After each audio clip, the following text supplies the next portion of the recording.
welcome to the Bayesian Conspiracy. I'm Eneasz Brodsky. I'm Steven Zuber. I'm Jay Sticky.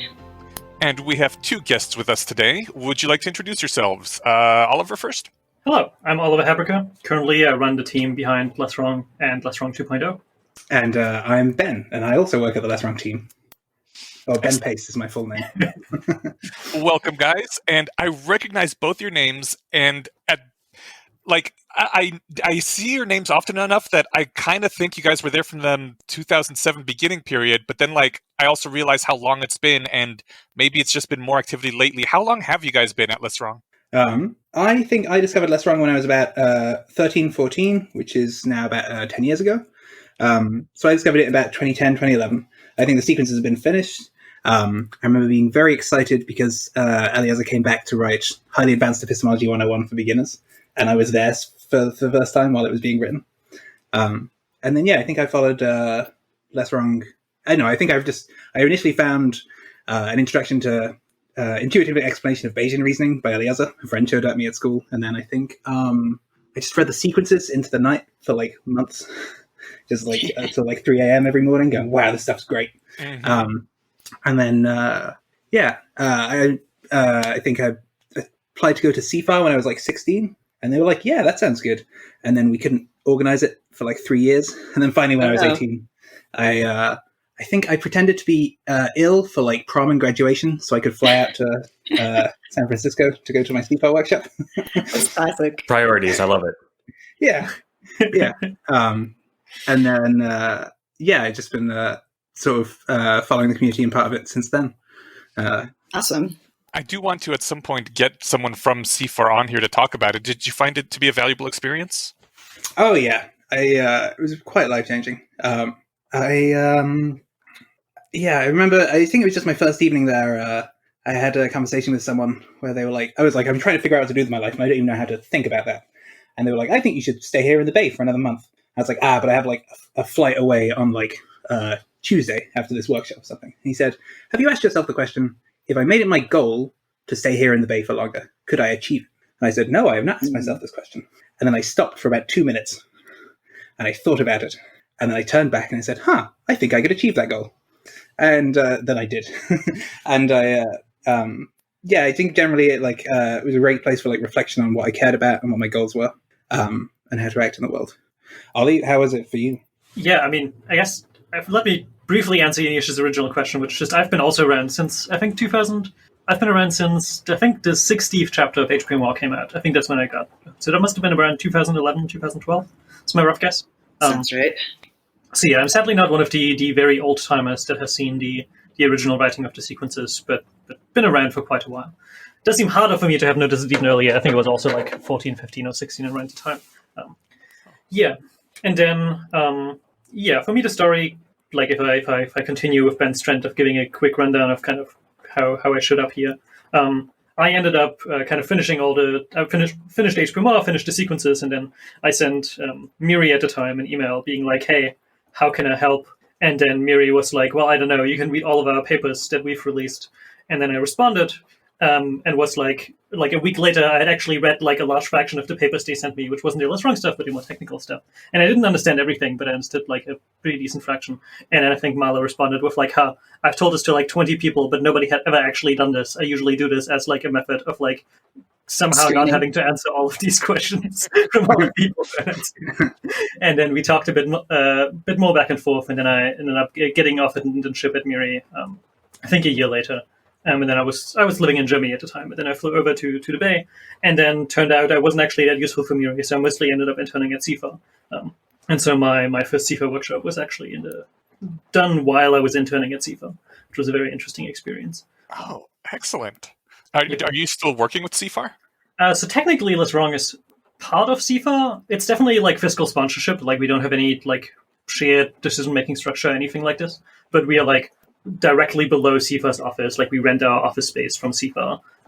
And so definitely still collaborating with them quite a bit. And of course, fiscal sponsorship means that there's some obligation for them to check what we do in order to make sure that it fits with their charitable objectives and stuff. Ollie actually had a especially fun time because he's German, and I think the sequences was perhaps one of the first major works he read in English. Yeah, that's hilarious. You just Oh, like that's a think tough certain place to words start. are in the dictionary that aren't in the dictionary. Yeah, my it's so that's like I like learned English like while reading like I was English is watching hard Doctor enough Who. to learn. I was watching Doctor Who. Like my two sources of learning English was watching Doctor Who with subtitles and reading the sequences, which gives you a very weird set of vocabularies. And so I was I was like fluent in English. I was speaking English with many of my friends, and I could talk to you completely fluently about stuff like quantum mechanics because it's one of the things that I'd learned in English. But at some point, somebody else asked, like, "Can you get a broom?" And I was like, "What is a broom?" I didn't know that word. It's outstanding. What do you remember? Any of the words that you thought were in the dictionary that actually aren't? Well, I had all of these. Like, there's definitely this thing where just like I had this. Sometimes Eliezer gives like some words some somewhat like idiosyncratic meaning, and I just totally thought that was like the standard meaning. So I think like what was the biggest one here? My brain is blanking on rationalist jargon for some reason. Oh yeah, I'm gonna like Google it. I definitely wasn't very good at using semicolons, but that's mostly because Eliezer does not know how to use semicolons. Nobody in America knows how to use semicolons. They are a lost art and sort of arcane and weird. Yep. So did you get... I'm assuming there's a lot of cultural overlap between the US and Germany. Did you understand references to like Star Wars and English pop culture? Yeah, totally. Like Germany, like just like history-wise, Germany is just like really, really deeply entangled with the US, even more than most other European countries. Just because like Germany was like West Germany was just like occupied by the US for like, I mean, up until like 30 years ago, like basically. And so just the influence there is really massive. Awesome. I really love the fact that you were the only one who read all their papers. Well, hopefully somebody came after me. I have some hopes, but yeah. Just, it feels like that should be in one of those samurai origin story things. It's almost disheartening that people are like, well, I want to do this, but I don't want to like have to work hard. And they don't read the, do the back reading. Yeah. That's awesome. Yeah. Well, way to rock. You said you taught a CFAR workshop. What's your focus? Sorry. I don't know. I don't know how to answer that question. I guess I don't really have focus. I guess if I were to take your class, what would I take away from it? So the current CFA curriculum is like pretty, like the classes that I taught while I was like active as a CFA instructor. I think my favorite class was just like trigger action plans and I think Fermi estimates. So both of those were kind of like the things that I like to teach. Trigger action plans is really pretty straightforward. It's just the way I like to phrase it is like there's a way to model a brain as just like a very large pile of if statements. And it's sometimes a very useful abstraction to like apply to like how your system one works, where just like you can be like it's kind of in psychology, like in classical cognitive psychology is usually referred to as implementation intentions and something else.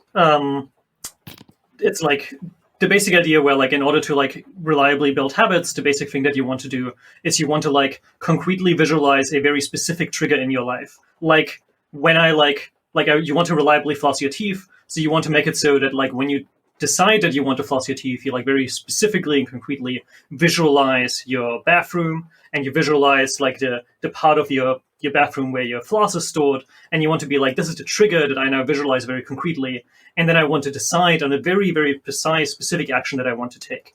And then in the class, actually, very frequently, we encourage people to take some trigger that they can use, and then repeat it just physically right there a few times.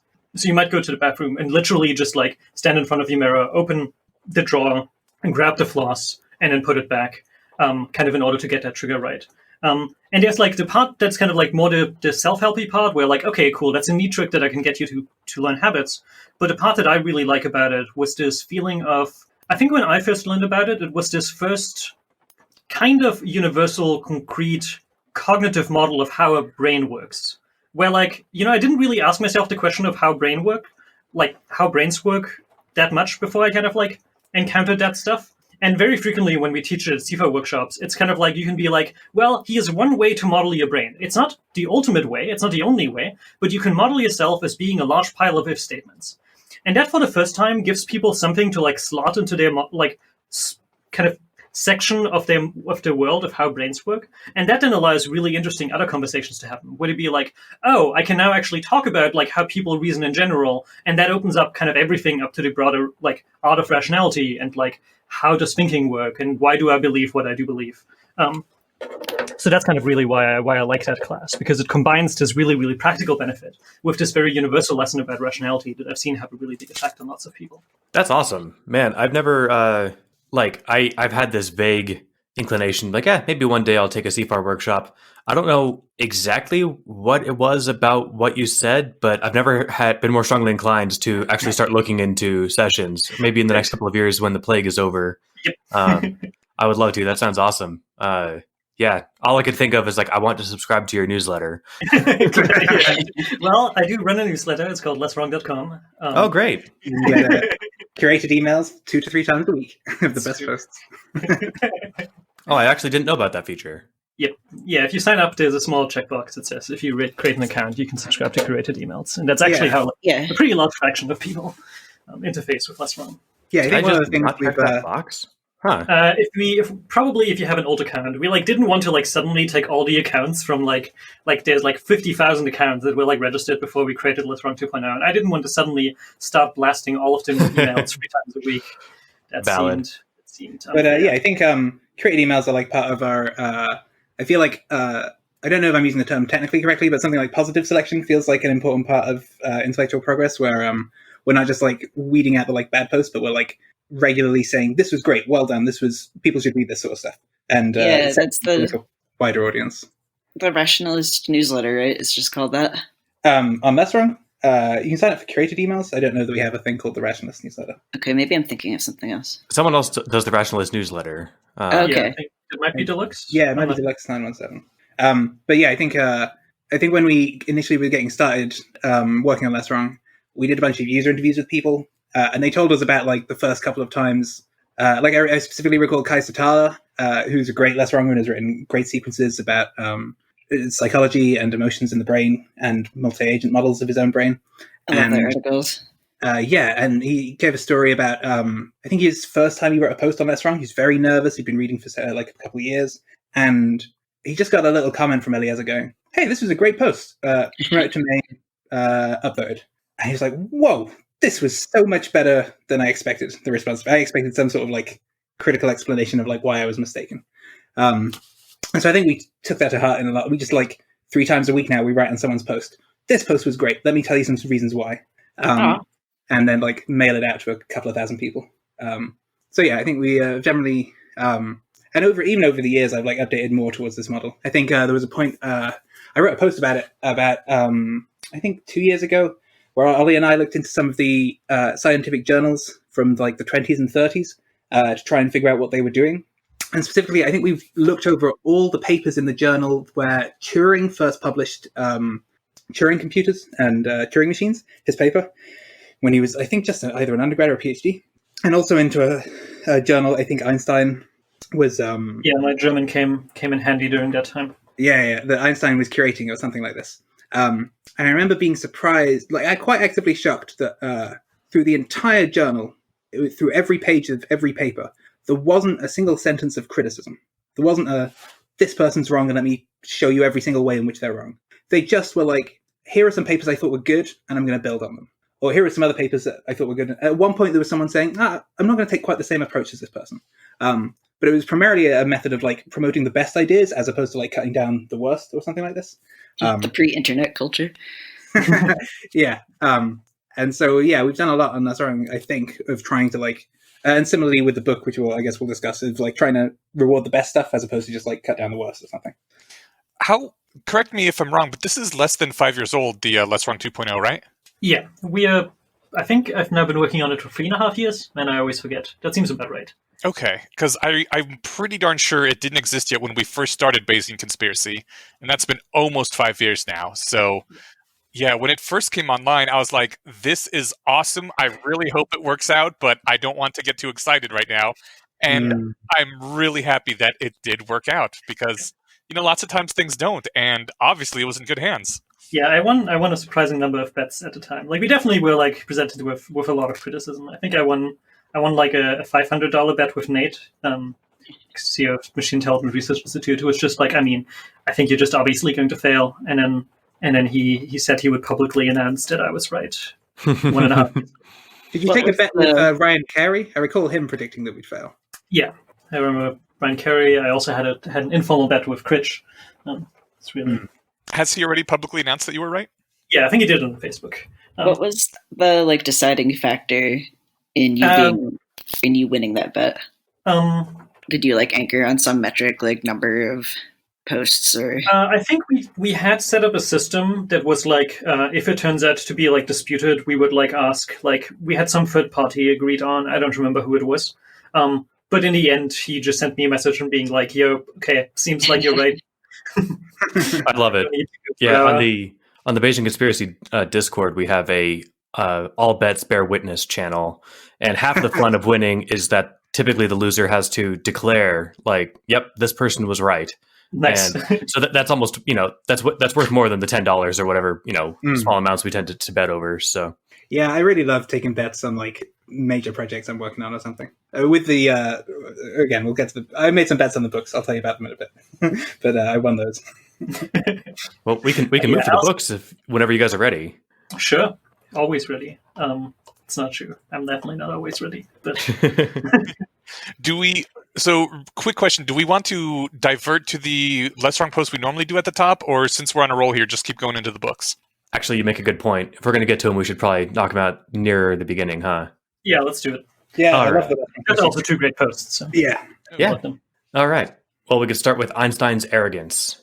Yes. And this is in a nutshell, the post where basically when Einstein was asked, "Hey, if Eddington's observations that he's going to go do during an eclipse don't demonstrate the predictions of your experiment, what do you have to say?" And he's like, "Oh, well, I feel bad for Sir Eddington because my theory is right." No. It's better than that. Since Eddington was going to be measuring eclipses to try to confirm the theory of relativity, when he was asked if the observations failed to match his theory, Einstein says, "I would feel sorry for the good Lord because the theory is correct." Oh, wait, because he was Lord Eddington. Man, I thought that he was saying he would feel sorry for God. Another level of arrogance that would be beautiful.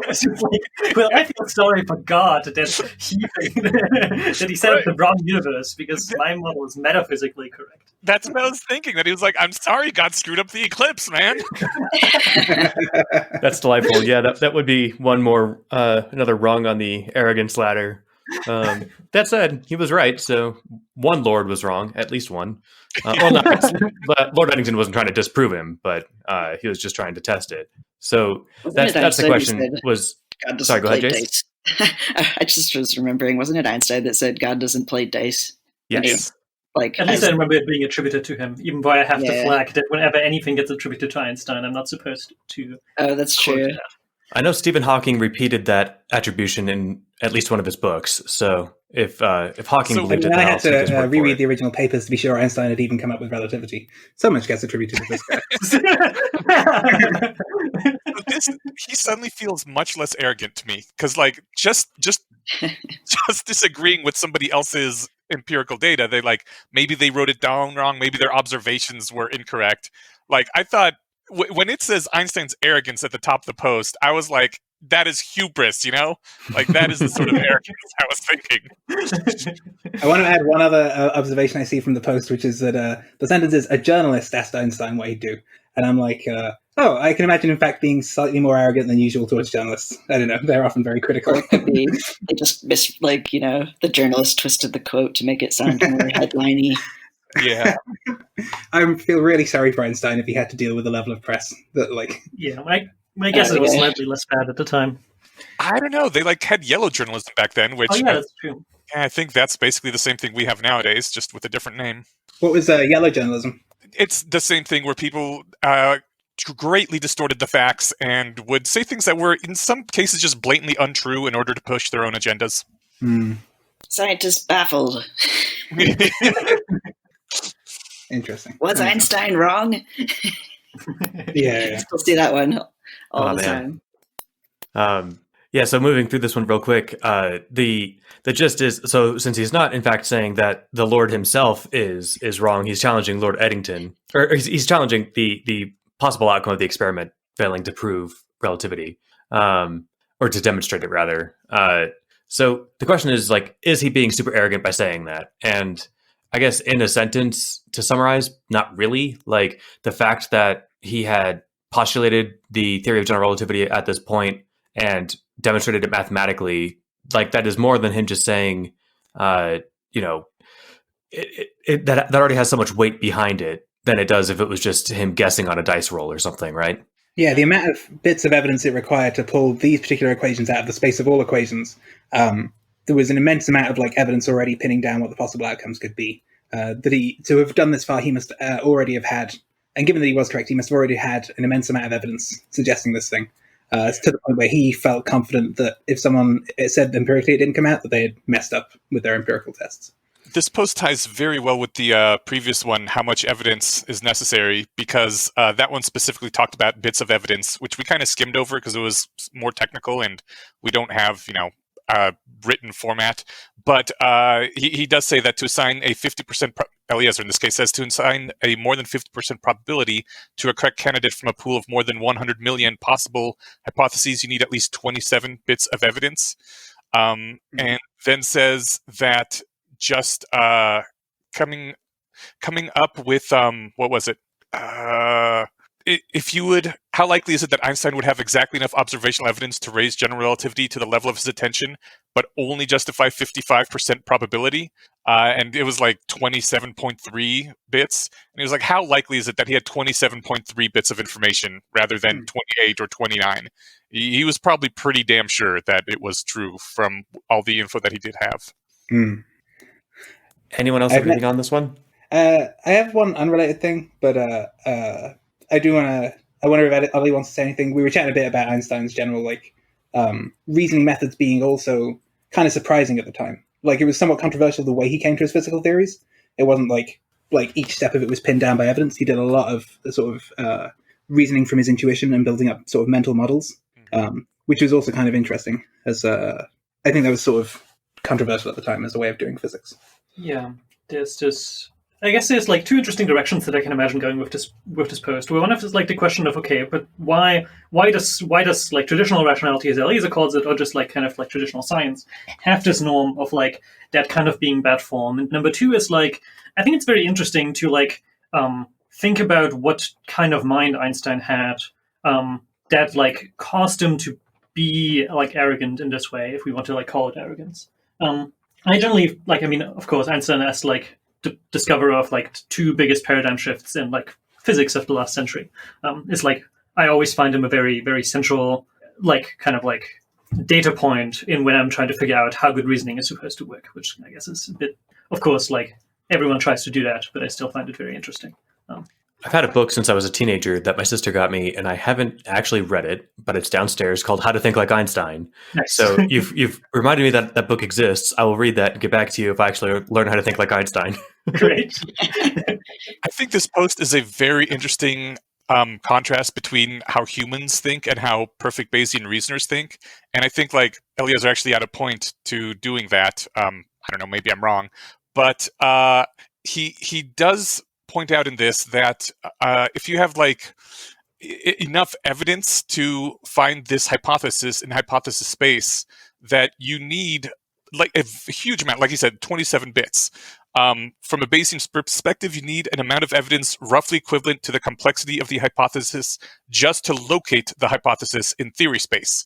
If there's 100 million alternatives, you need at least 27 bits of evidence just to focus your attention uniquely on the correct answer. So, for a Bayesian reasoner, you need a lot of evidence, and so you would be really sure that once your attention has been drawn to one particular hypothesis out of several 100 million, that you got the right one. But, I don't think humans necessarily work that way. At the end.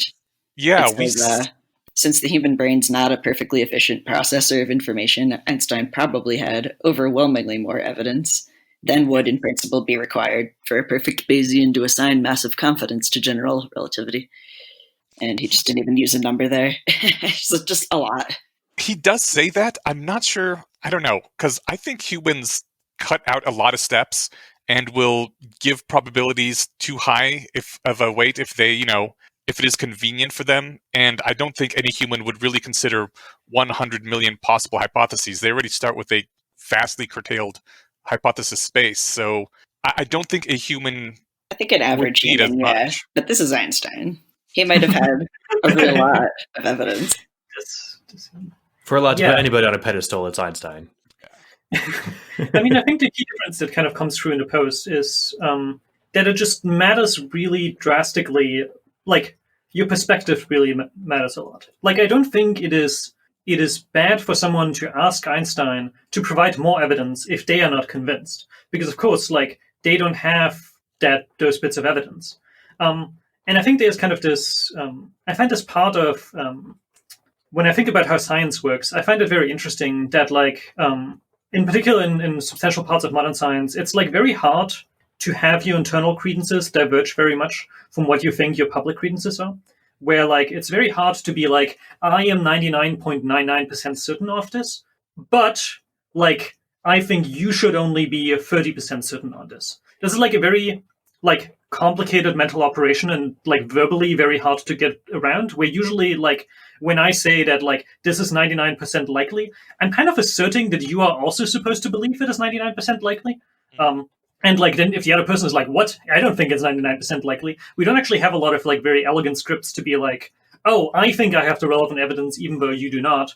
And I think a way in which, like, science has dealt with this is kind of to make it so that, like, when you assert confidence into something, you kind of assert the confidence that is known for the complete audience that you're, like that is kind of, like, achievable via consensus of the scientific community or the full audience you're talking to or something like that. Oh, okay.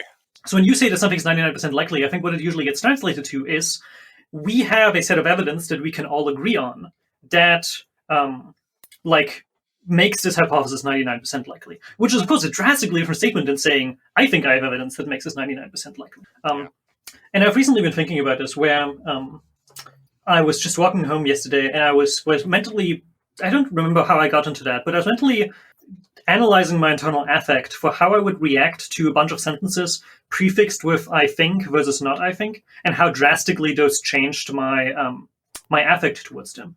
Like, I was like... in what way? So... I think sounds so much less confident. Like, it's weird because if someone says I believe, if you're talking to and I don't want to put words in your mouth, but for myself, like, if I'm talking to Eneash and he says I believe this, I'm like, oh, okay, he's really sure about that. If I'm talking to I don't know, like my mom, and she says I believe this happened, like, that sounds way less sure than if she just said this happened. Like, it's so, like, if someone says, oh, I think this is it, rather than this is it, to me it like cuts my confidence in what they're saying, and I think they're trying to communicate the confidence in what they're saying. Like, it just cuts it way down. I remember when I first started writing, I was still in the habit of speaking kind of like a rationalist, and that actually makes for terrible writing because we often couch things with I think, I believe, and this stuff. And the first thing you got to do is get rid of all that, unless you're specifically writing a character who is in dialogue demonstrating that they're unsure. Yeah. Didn't you want all of this important epistemic information about my epistemic state? No, I just wanted to know what you were thinking about today. Oh, my sentences were so much more accurate before you asked me this. So I do think it's not... Sorry, go ahead, Jason. Just sort of an aside, but there's this book that is about a girl with OCD, and I really related to this. It's one of my childhood books because I also had OCD, and it's the first time I ever actually saw it portrayed. And one of the things that she does is when journaling, she realized that I can't ever be sure that something is true. So she would start every sentence with, I think. And then this became a ritual where she would write just a bunch of I think at the top of the page. But then that didn't feel good enough. So she, like, took the words I think and made them into a symbol and then would draw the symbol repeatedly around the page. Oh, interesting. Wow. Just to really, really make sure that she wasn't claiming to know something that she maybe didn't know. And it would be things like, I think I went to school today. I think my mom said this. Oh, that's great. There's a lot of interesting neurological stuff from that. But anyway, onward. Real quick, what was the book called? It's called Growing Any Way Up. Okay, in case anyone wants to read it. Yeah, it's like a YA book, but recommended. It's really, I thought it was really interesting. Nice. Yeah. Yeah. So, Going back to one of the other points that we were talking about, I think it is important for like healthy communities that are either intellectual or scientific communities, or even like building communities that like try and build useful things like startups. This is an important point to realize that people can have a lot of evidence that you do not have, and they can be much more confident in a thing than you can be, and not have norms where this is like inappropriate or something. I think it's often the case that small teams of startups have like interviewed like hundreds of users and understood, like built a pretty accurate model of what problems they're facing, and has like tested trying to fix a little bit and making a prediction about how it would go, and just being validated to the point where they just have overwhelming evidence that there is like a product here that a lot of people sort of want to use. And then they're very confident in their business, which from the outside, I think people often call it kind of overconfidence. Whereas I think you can just, in fact, similar to Einstein here, although not by exactly the same methodology, reach quite a high level, like get quite a lot of evidence about a thing, but not in a way that is like easily communicable in like a short conversation or something. Yeah, like I find it interesting about the I think distinction. There's this, like, I think English was just like, well, it kind of communicates a different level of credence. But I find it very interesting that I think actually, even when you explicitly include the credence, my internal reaction to it is still drastically different. Where, like, the statement like, that's at most 50% likely, versus the statement, I think that's at most 50% likely, feel drastically different to me. Where the first one is like, if you come to me in a conversation and say, that's at most 50% likely, that sounds to me like you're asserting that we both are supposed to know that it's at most 50% likely. The second one says, this is my belief, this is what I think. I do observe when you said that, my internal responses to the person who said, I think that's 50% likely. I was like, I had some impulse to like ask about how they were viewing the thing and like get a better understanding of their perspective or share a bit more of mine. And the person who said, that's no more than 50% likely, I just wanted to offer them a bet.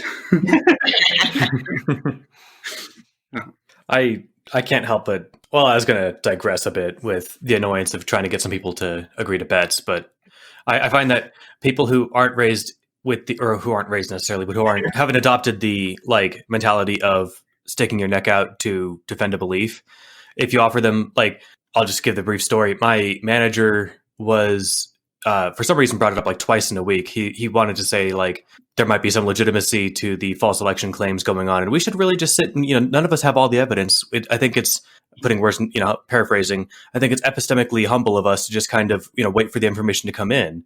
And I was like, I tell you what, I'll bet you $500 tier 50 that it comes out this way. And his response, oh, I don't bet. I'm not a gambling person. And I'm like, you don't want $500? Like, then, yeah. I mean, come on. This has been one of the benefits of having prediction markets is that all of my housemates and friends have just been making money off. It's been so insane. I'm so confused. I have so many thoughts on this. Have you seen, you've seen there's been a bunch of prediction markets still sticking like until I think the last couple of days, but still for like a whole month after the election, put it at like 12% that Trump is still the president. And so I think just a bunch of my friends have put in a couple $1,000s into all the different prediction markets and just been making money. Which is I want to learn how to do that. Isn't that technically not legal? No, there's some legal prediction markets. So Predicted is legal, and there's one other one that's legal in the US. Okay, that's what had been stopping me, because I kept hearing that betting on election results is completely illegal in any way. Nope, definitely. Predicted has a specific... So I have looked into this a good amount because one of our good friends, Jacob, who currently is collaborating a bit with LessWrong, has a... he has, for a while, been trying to get SFTC... No action letter. Yeah, no action letter from the FTC, whatever the thing is that's supposed to limit betting and various currency related things in the US. A letter that is the thing that Predicted got that allows him to run a betting market on various interesting things. And so I've read a good amount about all the regulations in the space because I've been thinking of things. Okay, that is a good update to have. Really. But sorry, Jace, I think you were going to ask a question. I was curious what things he wanted to include as things you could bet on, but also realized that maybe we should get through the first sequence.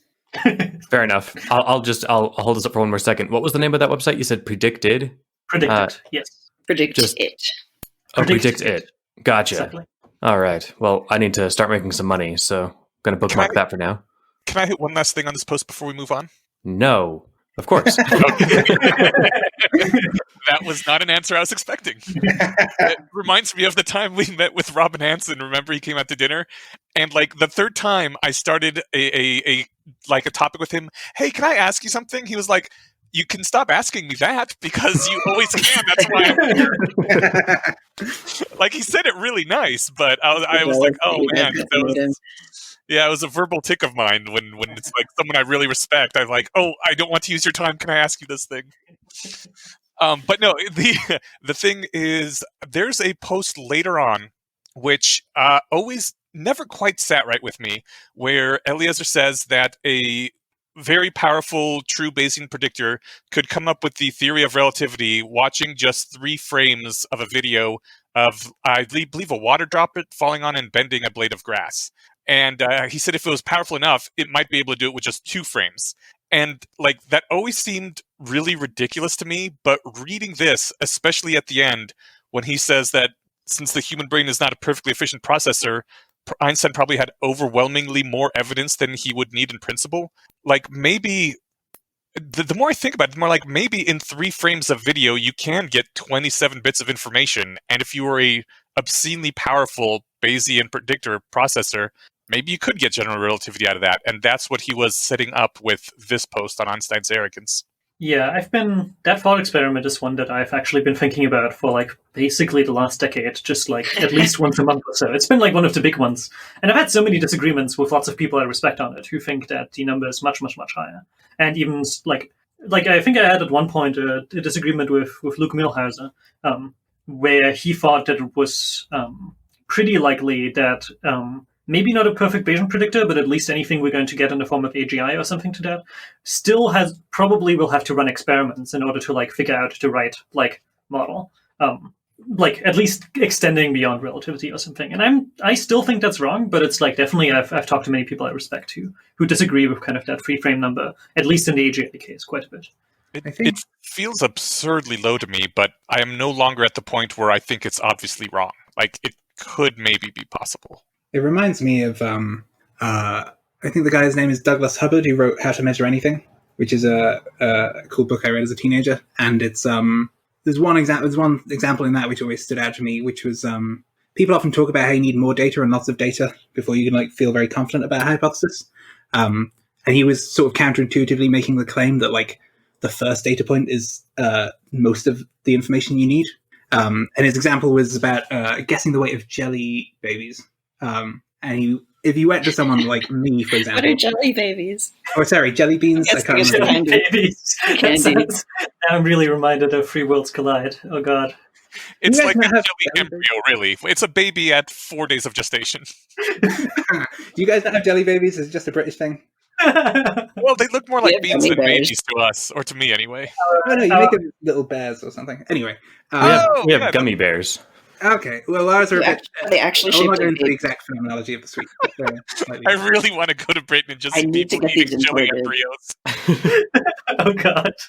Yeah, sometimes this is horrible. Sometimes our housemates just like, I think Daniel Phelan, who's from Australia, does this particularly much, where he just asserts that something is completely normal in Australia. That of course isn't. And when I've heard about Australia, I would just believe it regardless of what it is. Yeah. Isn't there an Australian saying that started out that way? That's like, I didn't come here to wrestle spiders or something? And have sex with snakes? I can't quite recall how it ends. All right, I'm going to go with jelly beans. So you're like, what is the weight of a jelly bean? And if you're like me, who has not done much cooking for myself, I don't really know how much things weigh. Or I certainly didn't when I was reading the book. And you're like, is it 20 grams? Is it 2 grams? Is it 200 grams? Is it 0.2 grams? I don't know the right order of magnitude for this sort of thing. And then if I give you the first jelly bean and you're like, this is 15 grams. You're like, I think I have a pretty good guess of what the next one might be. I've zoomed in on roughly what order of magnitude I guess. And maybe you gave me like a weird one that was like a broken piece of it and you're a bit wrong or something. But I think often the first data point can orient you just what like order of magnitude, what ontology are we even talking about? And so I have some sense that like I've not really lived in any other like physical universes, and I don't really have much intuition about what could exist. But But if I had thought about what sort of physical universes could exist or something, and like what the space of physics is, and then you just show me a thing falling, I can imagine going, oh, we're in that kind of universe, the sort where the things are attracted to each other with this sort of rough, like, I can see the size of the thing the water droplet fell to, I can see the size of the water droplet, I can see the way it like bent over one frame, which tells me a bit about the fluid mechanics. I can see, I can see that there is like things of a certain level. I can see what level of organization we're on with like how many levels of atoms or something are going on. And so I don't feel confident either way about how surprised I could feel for the first time watching the physics of the universe play out, and therefore how much I could update on it. So I don't have a strong opinion, but I don't feel confident that it's not 2 or 3 frames. That's a damn good point. If you don't even know what sort of universe you're in, those initial frames are going to give you a huge amount of info. Yeah, and I just don't know how much, because I don't know. I didn't have a prior coming into this universe very much. Yeah, I don't know how many self-consistent theories of physics there are that are like close by to ours. Like, it's plausible that there just aren't that many, and it's like, well, if you actually write down, like, of course there are infinitely many, but if you like actually like try to like order them by complexity, and you're like, well, I don't know, like they're only like there's a bunch of ones, like the only self-consistent universes that like can support life actually have like one of these, like maybe 100,000 options, and just like this one really looks like it's one of these. All right, well, shall we move on? Move on. Occam's razor. Oh, I did want to add one thing in about Predict It. Sorry, I just didn't want to give people bad investing advice. I think you should Google a couple of posts on LessWrong. I think there was even one in the last year about Predict It, because the main thing that goes wrong is you can often look at a Predict It prediction and think that's wrong, but the issue is there's a lot of transaction fees, such that if you were to try and make money on the very small margins or something, they would actually charge you more money for trying to make the transaction, such that it would not be worth it. So there's some difficulties there. So don't just, if you see a prediction that's a little bit off, don't immediately expect you can make money. I would look into it a bit more. I saw one that the top one here under U.S. presidential election is that 95 cent has the Democratic Party winning the presidential seat. I'm imagining that there's more than a nickel on the dollar for transaction fees, unless you're probably betting a lot, right? So the problem is you can't bet a lot. That's the thing that makes Predict It legal, is that the bets are capped per person at I think something like $500, something between $500 and $5,000 of stakes. To me, that's a lot. Yeah, Oh yeah, you couldn't bet several figures of income on it, but yeah, I get what you're saying. Is that per bet or like per month? I think it's like your total stake you're allowed to have in a market, like how much money you're allowed to have tied up. Oh, okay, yeah. And if you're like making 5-6% margin, that's not nearly enough to live on. Yeah. All right, that was my point about Predict It. Should we talk about next sequences for another 50 minutes and then wrap up the podcast? No, that's great. Thanks for clarifying that, actually. That's good information. Yeah. And then Occam's razor. Are we ready for Occam's razor? Yeah, let's do it. So, go ahead. Oh, yeah, no, you do it. Oh, okay. Well, I was going to say just a real quick recap of Occam's razor. I'm assuming everyone already knows what it is, but for anyone who may have missed it, it is the heuristic that the simplest explanation is usually the correct one, and the one that you should go with. I believe formally it stated something like one should not multiply entities unnecessarily or something. Yeah, that's what I remember. Yeah. Okay. And in the post, Eliezer says that the more complex an explanation is, the more evidence you need just to find it in belief space, is kind of his version of that. And he said that Occam's razor is often phrased as the simplest explanation that fits the facts, is the definition of Occam's razor. And Robert Heinlein replied that the simplest explanation is, the lady down the street is a witch, she did it. Which, on the face of it, seems to be the simplest maybe, but it hides a lot of complexity within the sentence that we just don't think about, because there's a lot of labels in that sentence that have stored complexity in them. He pointed it out that we could shorten the entire sentence just to a sequence of a few letters and say, look, it's even shorter. Does that reduce the complexity?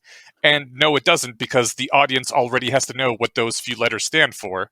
And in similar way, like which itself is a label for a lot of extraordinary assertions. So just because we know about a concept, that doesn't mean it's actually simple. And in fact, the human brain is the most complex artifact in the known universe. So positing a human brain as an explanation for something already has a lot of complexity built into the answer. Mm-hmm. Yeah, I've definitely I was confused about that post for a while, and I made some confused questions on LessWrong 3 or 4 years about it, because I think the post really asserts two very different things, and I totally got them mixed up at some point. Where the first thing that it asserts is that many concepts that humans think of as simple aren't really simple, and I think that's a point that's actually pretty hard to make. That requires a bunch more additional justification that totally the post doesn't do. And then it makes a second point that's completely separate from that, which is that an explanation needs to actually reduce the complexity of the remaining data, which is something like, if you want to give me an explanation, after I have, you have given me the lady down the street is a witch, she did it. The thing that the totally separate point he's making is that, that doesn't tell me that the sequence doesn't come out A, B, C, D, E. I still have to say that because actually having heard the first half of the sentence of the lady down the street did it, doesn't actually help me at all predicting the sequence. It gives me zero Bayesian evidence about the sequence. Yeah, you're right. This should really be 2 posts. And I think the first one is actually kind of hard because there's this really real objection to the flavor of Occam's razor that Eliezer is proposing here. That usually goes technically under the name Solomonov induction, where you have this giant free variable that's the choice of universal Turing machine. And he talks a bit in a post about you can choose a universal Turing machine however he wants. But I've actually found it a pretty hard to wrap your mind around. Because there's nothing in the laws of physics and nothing in the laws of reasoning that we know of that means that we can't use witches as fundamental units in our programming language. I can totally write you a programming language that I choose as my universal Turing machine that has simulate a universe with a single witch in it in an empty white room. That's it's a primitive at the same level. Let's say instead of we have Python and we have Python plus, and Python plus is all of Python except it has the witch command, which allows me to type in witch open parenthesis sentence. And then what the witch command outputs is a string that is whatever the witch responds after I simulate her in a large, infinitely large white universe with a booming voice speaking down the string that I input into that voice, into that void. And that's a language that is I can use that as my universal Turing machine. And now suddenly witch is a fundamental concept. And now we need to argue for some reason that is inelegant, that is wrong, that sounds like a really weird choice, a fundamental entity in my programming language. But those are all arguments that have to be additionally made. I don't know. I don't think I could agree with that because, maybe he should have made a post about what a Turing machine is, but a Turing machine is the simplest possible way that information can be processed in concept. You would have to have some way to simulate a witch first, and to do that you would need something equivalent of a Turing machine because information would have to be processed to simulate anyone, right? So the a Turing when you think of universal Turing machines, usually what the key question is what is the ontology of the thing that you are describing, of the language you're writing in. I do really think it's very useful to just think of programming language as Turing machines. That's I find that much simpler to think about as opposed to the weird thing that Turing wrote down, which is this weird robot that slides on a tape to the left and right. And we know that every universal Turing machine can be modeled as a simple programming language, and that every programming language can be modeled as a universal Turing machine with an appropriate translator at the beginning of it.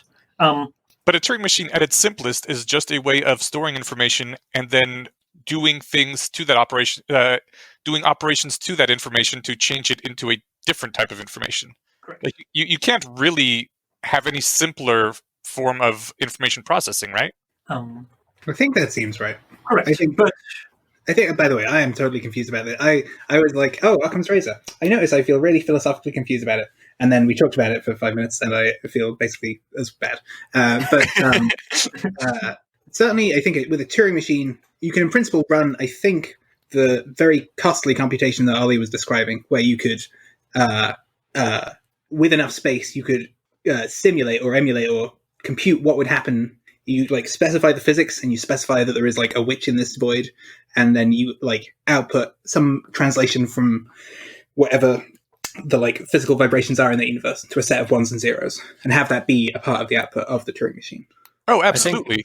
I think for me that the idea of having like a witch function and then calling that simple, like the meat of the witch function, you go in to define it, like all of that's going to be enormously complex, right? And so I more think complicated a program than I have ever written. No, Right. like the problem is in that moment you're begging the question. When you say that it is enormously complex, what concept of complexity are you using to assert that? Oh, nice. Good point. Complexity that is grounded on the idea that you already have some programming language in mind that measures the complexity of that hypothesis. But the whole point of one-off induction is that, well, you need to first choose a programming language in which you measure complexity. And so there's a separate thing of just like elegance where, well, like it's kind of like humans have some shared intuitions of elegance, and that points towards some natural choice of universal Turing machine that makes stuff like, well, we're just going to like have a witch function sound really dumb. But I think now we need to argue from that intuition as opposed to arguing from some kind of mathematical truth. I see what you're saying. Yeah, I guess what I meant is that the witch function wouldn't be brief in what it did. So I don't know if that's the exact same thing as not complex, but I can't imagine the model of this of the witch function being like, you know what I'm saying, brief. It's not going to be like adding two numbers or rolling a die. It's I guess it depends on what the witch function does. If all the witch function does is within what bounds, right? Does it turn random villagers into newts, or does it just is it just lighter than a duck? Like that, if it was just weighs less than a duck, then that witch would be super easy, right? I find it actually. I have a hard time imagining, and perhaps this is like the root of where my intuition comes from, that some things are simpler. I have a hard time imagining creating a programming language where it was simpler to simulate a witch in the universe and chat with her and get her output versus, writing some if statements. I feel like both in terms of like the programming language and the like hardware, like the actual amount of hardware I would need to compute one of them versus the other seems kind of. I actually think modern neural nets provide like a really useful intuition pump here, now that like more people are familiar with them. Like neural nets are kind of this archetypical example of, in the space of like neural net programming languages, it's actually kind of hard to end up with one that's just like really good at reliably adding numbers. It's like I get what you're saying, but like the biological neural nets that we were familiar with before DeepMind were human brains, which, as stated, were one of the most complex artifacts in existence. And like the computer neural nets we have nowadays are not simple either. They take massive amounts. Yes, I don't even know the correct order of number to say how many bits they use up, and they are not understandable by us due to how complex they are. They're simply much more complex than the laws of physics, for example, which can be encoded in surprisingly few bits. Well, no, like that's the statement can be encoded in X number of bits does not have any mathematical meaning if you don't specify a programming language in which you're counting the number of bits. So you can't say that the laws of the universe are generally encodable in such a small number of bits. You need to say generally encodable in a small number of bits in this programming language. Well, I think that's why he brings up the universal Turing machine, because that one has simply, bits of 0 and 1 on off that can be manipulated into, states. But there's an infinite number of universal Turing machines, all of which will use different ways of like will have different description lengths. And the core insight is that you can write a translator between any of them. You can write a translator between any programming language that is Turing complete and any other one. And a Turing complete programming language will have an associated universal Turing machine. But of course, the space here is infinitely large. There isn't just like one universal Turing machine that is handed down to you. There's an infinite class, and Python, which has the which function, is an element of the class of universal Turing machines. It's just like you can grab a universal Turing machine, and it's the one that has the which function. I guess I don't get. I feel like I feel somewhat compelled by the idea that in general, it is not clear to me which Turing machines will be simple to compute in my universe. I do nonetheless feel like my experience of my universe, I don't know about yours, is that a couple of if statements and a couple of loops can be run with far less physical matter. Correct. And I think that's a really interesting inference to make. But it also has a really weird amount of circularity, where like you're trying to use Solomonov induction to determine what the physical rules of your universe are, and then you're trying to use your model of the physical rules of the universe in which you're in order to determine which choice of universal Turing machine is the right one for Solomonov induction. And you're like, well, is that valid or not? My current answer is, I don't know. I feel confused about this. It does get pretty circular. Yeah, it's interesting. It reminds me of Abram Dempsey's got a great post on LessWrong that I think came out this year called An Orthodox Case Against Utility Functions, where he does make a case that a lot of the way we standardly think about utility functions and so on is from the perspective of the universe. Like you have all of these different like laws of physics and arrangements of matter, and we have a function from them to states of utility. And he offers a quite different model where, which is from the point of view of somewhere or someone who is like part of a universe where they don't really understand the rules, and they're like gradually splitting up their world model into different high-level chunks. And I don't fully grok it, and potentially Ollie will grok it better than I do. But it's something that I think tries to grapple with this question of some of this circularity of trying to say, I didn't come into the universe knowing which universe I was in, and therefore I didn't know which sorts of program languages were simple to run in this universe. And as I have explored it a bit more, I have come to that sort of conclusion, and I have fed that back into my expectation of which further hypotheses are simple versus complex. Yeah. The other thing that I think is really important to point out epistemologically about the Occam's razor post is the fact that, like, I actually am not that sold on the complexity prior on its own. Like, the obvious other prior that you might want to have is the speed prior. Like, when you run a Turing machine or just a program, there are, like, two major facts about a program. Number one is, like, how long it is, and number two is how much compute resources does it take. And in a bunch of places in the sequences, Eliezer basically asserts that, well, just the length of the program matters. But he doesn't actually argue for it very well. I think it's totally reasonable to be like, well, I want my programs, I like assign higher probability to the programs that like both give me the correct answer and give me the correct answer reasonably fast. And actually, I have a speed penalty for any program that takes like aeons upon aeons, 10 to the power of up arrow 3 years to give me the right answer. Thinking of like Douglas Adams' Deep Mind. Yeah. Wouldn't it be basically the length of the program is a function? Well, the other way around. The speed is the function of the length, because at least in a universal Turing machine, you can only execute one instruction at a time. So the more instructions you have, the longer it'll take to run. So are you familiar with the Busy Beaver number? It's been a long time, but vaguely, yes. So Busy Beaver is the number that the amount of steps that a universal Turing machine of length n can take at most. So the longest running machine that terminates of a given complexity class. And those are really, really, really, really big. They're usually like when people talk about fast-growing sequences, the Busy Beaver number is among them. Where like for like I don't know. I know that I think we know Busy Beaver 3, but we like Busy Beaver 4 no longer fits on like our hard drives, and Busy Beaver 5 is like much, much larger than could ever be represented in the existing known universe. I might be totally wrong here by many orders of magnitude. It's very easy to be off by many orders of magnitudes here. But please tell me why it's called Busy Beaver, if you know. I don't actually know. I think it just I just imagine it as like, I don't know. I just have my headcanon, which is just that it's like I associate it with a small beaver that does a lot of work for a really long time, and it has a somewhat cartoony aesthetic, and it gets really exhausted after doing this for aeons and aeons. But I do not know whether that was the headcanon that people had when naming that. When I look at Wikipedia, it goes for, I think there is a bunch of different ways you can set up the problem, but for the one where we have, for one of them with a 2 symbol, with a 2-state Turing machine, it can go for 6. For a 3-state, it can go for 21. For a 4-state, it can go for 107.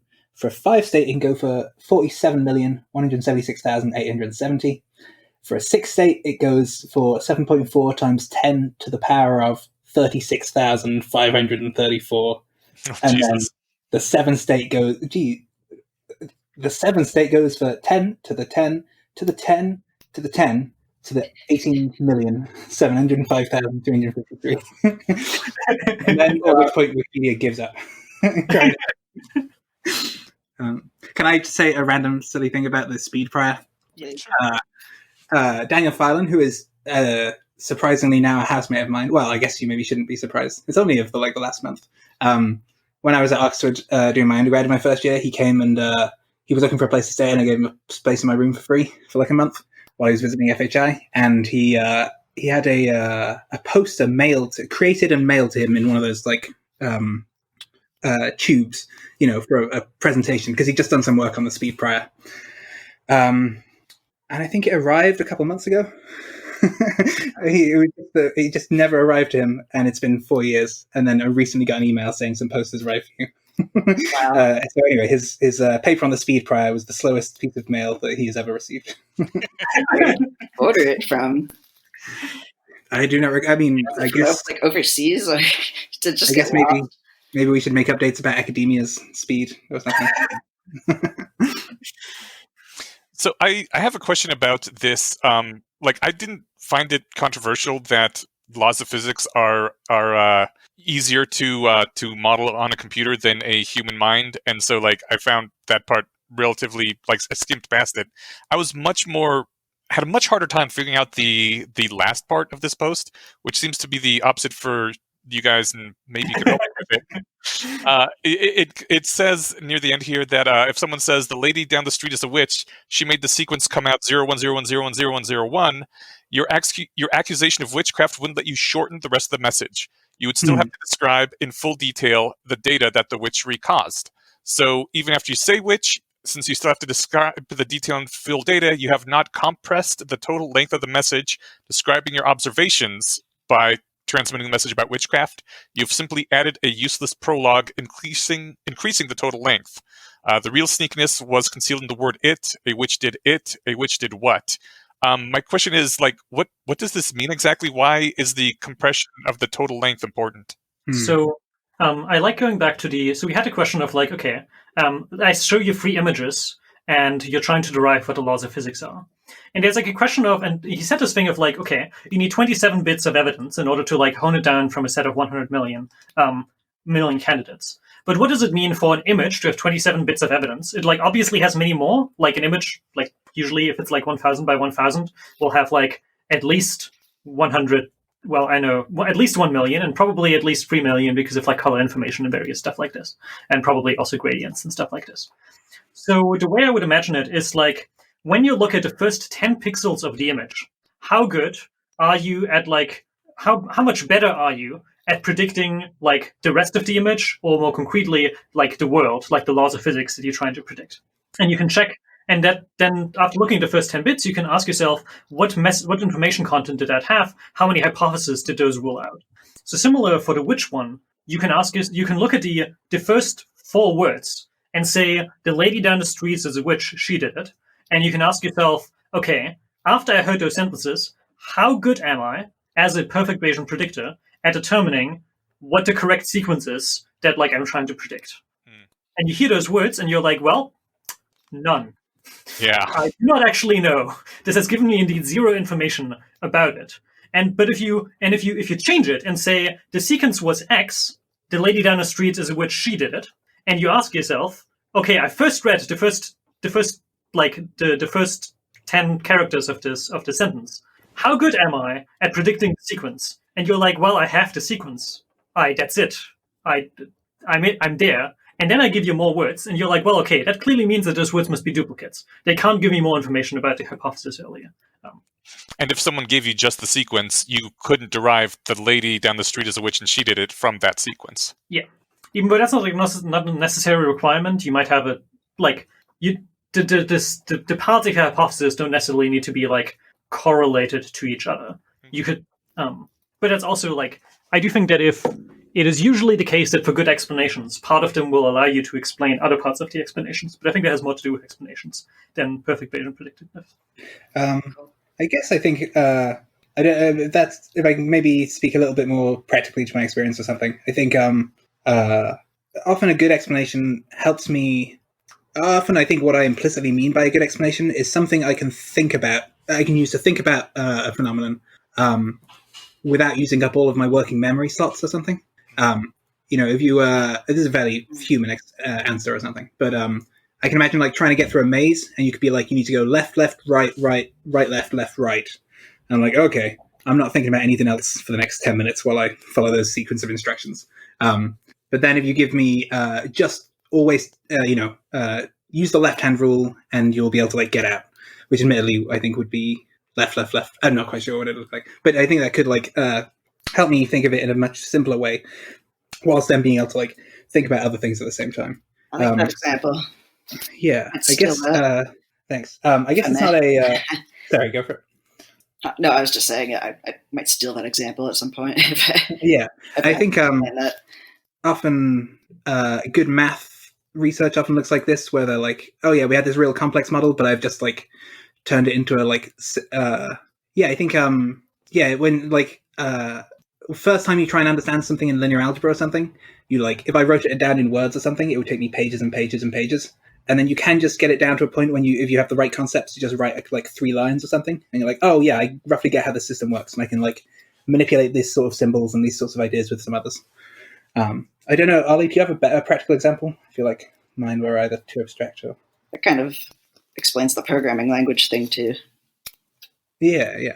Where if you were to like write out in English what this program was doing, or go levels down deeper if you're using Python, like, yeah. Yeah, I agree. I like starting to understand bits of it. Although I still feel like there's stuff going over my head, but I'm glad that we had you guys on for these sequences. Great. Oh, yeah. I sent a text the other day that was just like, Occam's razor one is hired help.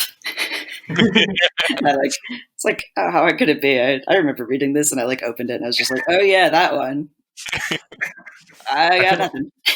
I feel like I sort of missed the point on this post because I have I think a good working intuitive version of Occam's razor, which is just like, I mean, if I give you an explanation for how the engine of my car works, and then someone else gave you the description of how the engine for my car works, and it was the same, except they said, and also little invisible fairies push the pistons in addition to the combusting gasoline. Like, Occam's razor would tell me, no, I'm going to take the one without the fairies because it has additional stuff on top of it that I don't need to explain this. That even leaves aside the point that like the fairy thing is really complicated, right? Yeah, and I think there's like another the kind of close by intuition is it just didn't even help me think about the thing to add the fairies. Never mind that I know that fairies are kind of magical. It just like didn't. I already understood the engine. And I already understood how to interact with it fully, or as well as I could.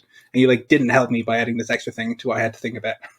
Yeah, but I think the key thing that I think this post does is it gives you it allows you to handle the situations where, well, but like it's not impossible that they are fairies. Like not literally absolutely impossible. But now you have to answer the question of, well, how impossible? Like, and that's actually a really hard question that like philosophy for like, I mean, in some argument, like some could argue still not, but like philosophy hadn't had an answer for like thousands of years. We like posed Occam's razor, and we were basically like, well, the simplest one seems like the best one, but we didn't have the language of probability theory, so we couldn't tell you how much is the simplest one the better one. And the thing that he says in this post is, well, here's very concretely, if the thing adds this many bits of information, then it's in a larger complexity class, and therefore each additional bit of information must cut the probability that you assigned to that hypothesis into 2.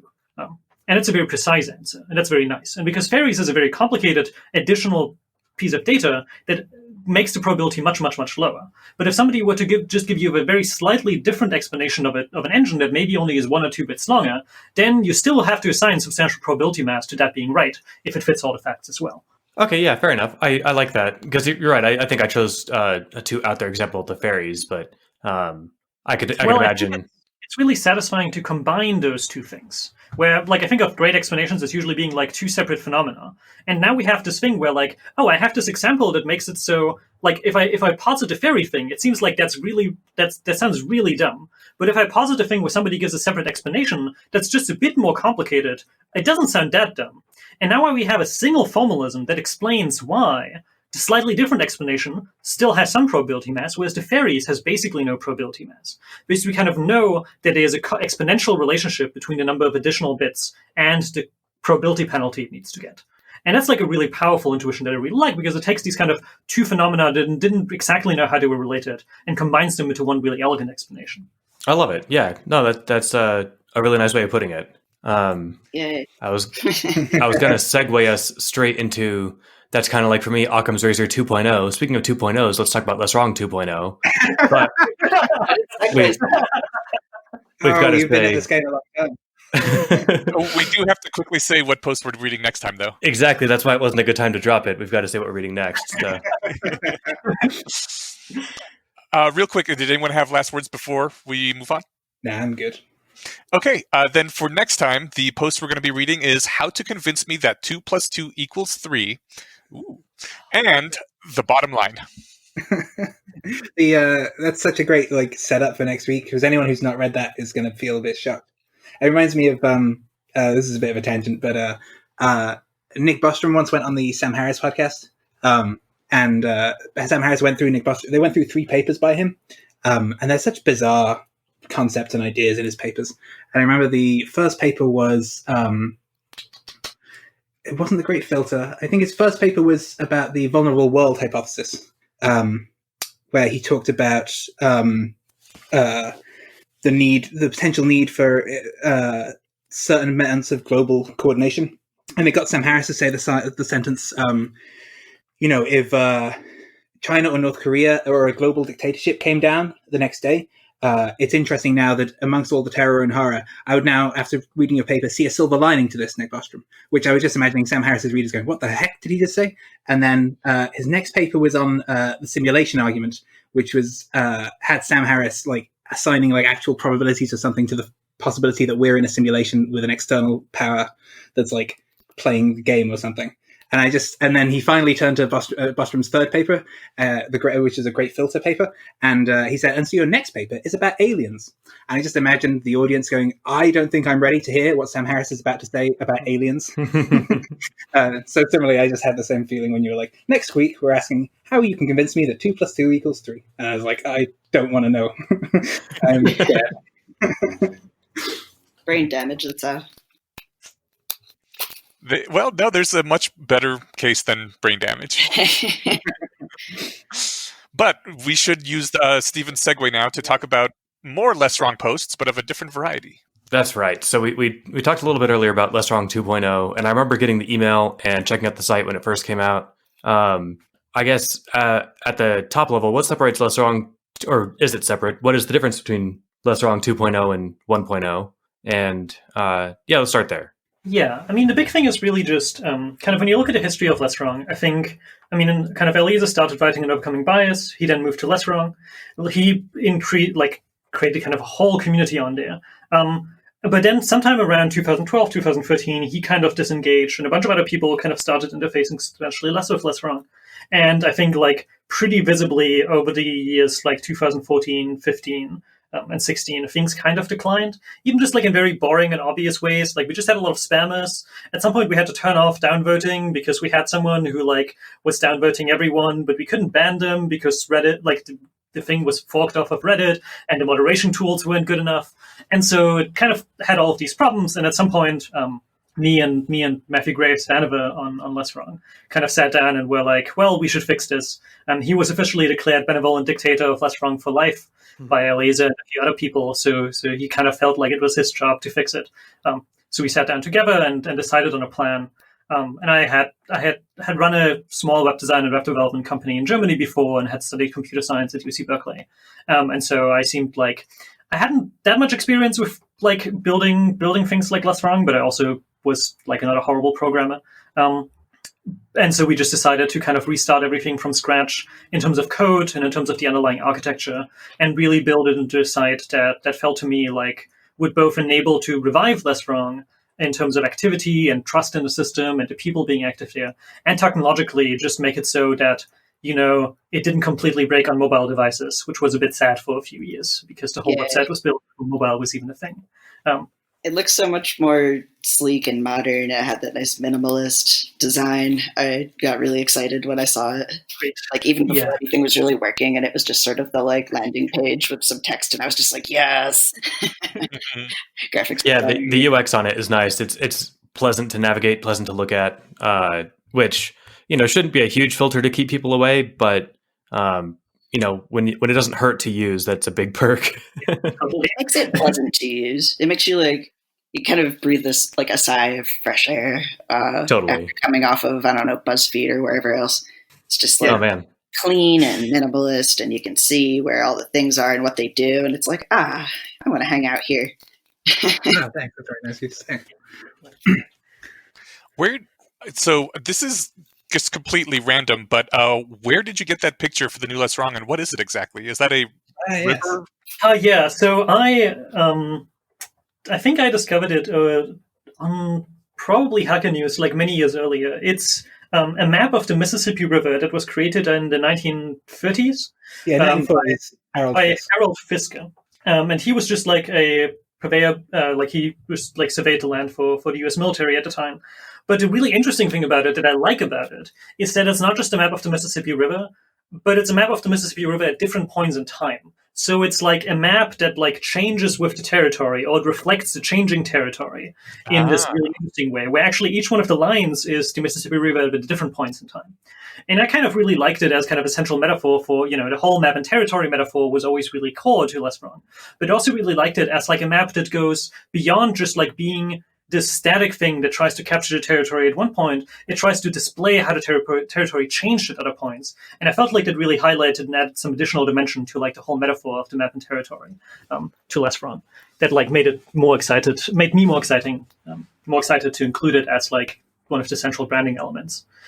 Yeah, and it captures the metaphor of LessWrong itself changing and becoming a new territory. Yep. Oh, I like that one.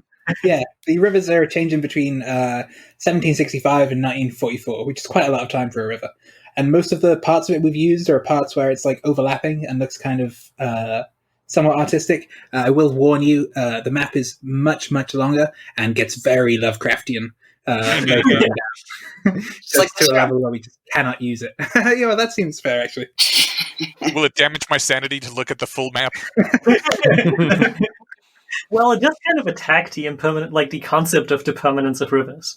It changes them to these things that can just change and sometimes go in circles. It's very confusing. So this has been going on for, I guess, like 4 years now, and it's been growing over time, it looks like? Yeah, it's been great. We currently have like pretty substantial growth. It depends a lot on which exact metrics you're looking at. Like in terms of page views, it's been something like 30, maybe 40% year-over-year growth. In terms of comments, it's been more like 80%, 70%, like kind of almost doubling every year, a bit less than that. And then also in terms of votes and various things like that. In terms of comments and posts, we're pretty close to what like the highest peak was that LessWrong ever had in 2011, kind of during the time when all the HPMOR discussion threads were going on. I think 2011 had about 2,800 posts on LessWrong, and I think 2020 has had 3,000. So this is the first year that's like crossed over. All right. So kind of in terms of like restoring LessWrong, I feel like we've done a pretty good job there. And then voting wise, we're still quite a bit below kind of all-time historical peaks, which I mostly kind of set as a target. It's like I know that we can get LessWrong to that kind of engagement and traffic pretty easily. Well, pretty easily means we at the time needed to make it a Laser's full-time project, which maybe isn't that easy. But it seems at least humanly achievable. And so I think we've been making a lot of good progress. And this year has been great because, well, everyone has been stuck at home. And so they just started reading LessWrong a lot more. And so that's one of the small silver linings that I have for this year. So it sounds a lot of the draw of the new LessWrong is the awesome curation that you guys are doing. And so I wanted to ask you about like some of your favorite posts. One of the things we've done in the terms of curation, as we're going to chat about, I guess, a bunch, is the fact that we've turned some of the best stuff on the new LessWrong into a book set, which as I said, it seems one part and parcel of trying to reward some of the best stuff. I could happily tell you some of my favorite posts from the book. Absolutely. Please do that. Sure. Actually, wait, before you do that, tell us since the reason we got you on here was because of the book, but I don't think we've actually talked about what the book is on the podcast yet. Wait, is this kind of print media? New technology. So and how do we get it? We interviewed a bunch of like users and like what would make them feel motivated about like writing, what was motivated them to write the great stuff, what would motivate them further. And several people were like, I'd love it if I was in a book, like a physical book that was like published and stuff. And so this has been a project I've like wanted to do for quite a while. We also wanted some sort of longer term feedback loops on the site. You know, I think when you post to social media, all of your sort of engagement happens in the next sort of like 1 to 3 days. And then that thing sort of falls into the sort of memory hole history. Whereas hopefully in science, this is not how the best papers work or something. The best papers grow in like how much readership they get over time and like are picked up and like read by the entire next generation. And so on LessWrong, it's still the case that we do better than that, but it's still the case that, a lot of the engagement with the post happens in the sort of week where it gets published. And a lot of the readership happens then as well. It's not fully true, actually. I think a lot of old stuff, like certainly the sequences and legacy content gets quite a lot of reading. So what we've instigated is an annual review process, which we're currently in the midst of the second one. And so in the annual review, we have a 2-week period for nominations where you go through the posts of the year that we're reviewing and you click nominate and you just write a short explanation of why you're nominating it to potentially be in the book. That's a 2-week period. Then we have a month-long review period where people are encouraged to write reviews of the stuff. And people have written pretty great reviews last year. But the nominations is especially a section I really love because we just got to read people. We don't get to see these comments very often, but we get to see these comments where people say, this totally changed my perspective on this issue, or reading this post changed like my relationship with my father for the better, or this post, I just thought about it consistently and I've linked to it like dozens of times. And I think that's not only like great to hear about how the site's working, but I think it's also really great feedback for the writers to go, oh, wow, that's something that's happening as when I write on LessWrong. So we have the review and then we have a vote, and we use quadratic voting, which is a cool setup popularized by Vitalik Buterin and Glenn Weil. And this is the first year I've tried it, and I tried to make something that's very distinctive and like has a coherent vision behind it. So I took basically roughly the top 44 posts from that vote. I think there were about 100 posts that got voted, and I took the top 44 and we've turned them into this set of books, sort of built around some key themes. And we've tried to make them very beautiful, and we've tried to like make them something you'd be proud to be published in. The 5 themes of the book are epistemology is the first one. It all starts with epistemology. Agency, the sort of notion of rational agency, being an agent in the world. Coordination, of having groups of agents. Curiosity, which is the first virtue of rationality. And alignment, which is about being able to align other agents with your own cognition and value function, which we kind of care a bunch about because AIs are an issue, and we're trying to build them. Is there one book per theme? Yeah, it's 5 books. They're all pocket-sized because empirically, this was the size of book that our beta testers actually found they read. We printed them in a bunch of different sizes, and I like took them to parties and such. And people would look at the big hardbacks that were kind of nicely formatted, nicely edited, and they'd go, "Oh, that makes sense that exists." And then they'd look at these 4x6 tiny books that were not well formatted, and the text was a bit grey, and the line height was awful. Which, to be clear, we fixed. It's not a selling point. But at the time, that's what we had. And people just kept coming back to them at the party and just reading a couple chapters. And I was really kind of surprised by that. Even though the internals of it were not, at the time, were just not very well designed. And so, yeah, this was like a sign that this was a sort of book that, many books are meant to look good on bookshelves. And we've tried to make books that look good on bookshelves. But we also wanted them to actually be read. And my own experience with many books is I buy very beautiful books that I intend to read, and I don't often. And so we tried to make them very unimposing, whilst nonetheless kind of beautiful. And so I ended up splitting it into 5 little books. Each one fits in my pocket or in Elizabeth's purse, who's a housemate of mine. That's roughly what the books are. I could say more about them. I'm curious if there's parts of it you'd be interested in hearing about. How many thousands of words per book on average would you say, and how many posts per book? Oh, It's about 10 posts a book. Okay. Um, And each post is generally several thousand words, right? yeah. Yeah. I think in total the 5 books add up to something like 600 normal pages. I think that's roughly what 700, 750. That's 750 of the slightly smaller pages, which actually That's a good point. dense. So I think it adds up to about 600 pages in total. So something in that range. Okay. Yeah. And pulling it back to bets earlier on, I had a bet with a teammate of mine about how many would sell. Because I know. We've not, the LessWrong community has not sold books of this type before. I think Elias has sold some books and Miri has sold some books. But these have tended to be shorter and often Kindle or print on demand that Amazon offers. And these are selling at like $5 or less or something, or somewhere in $1 to $10. Whereas this is like it's got a lot of color in it. It's been printed by like professional press, and these are more expensive. So this you have an actual print run of these. Yeah, we did an actual print run, which of course cost lots of anxiety because we were really uncertain about how many we were supposed to print.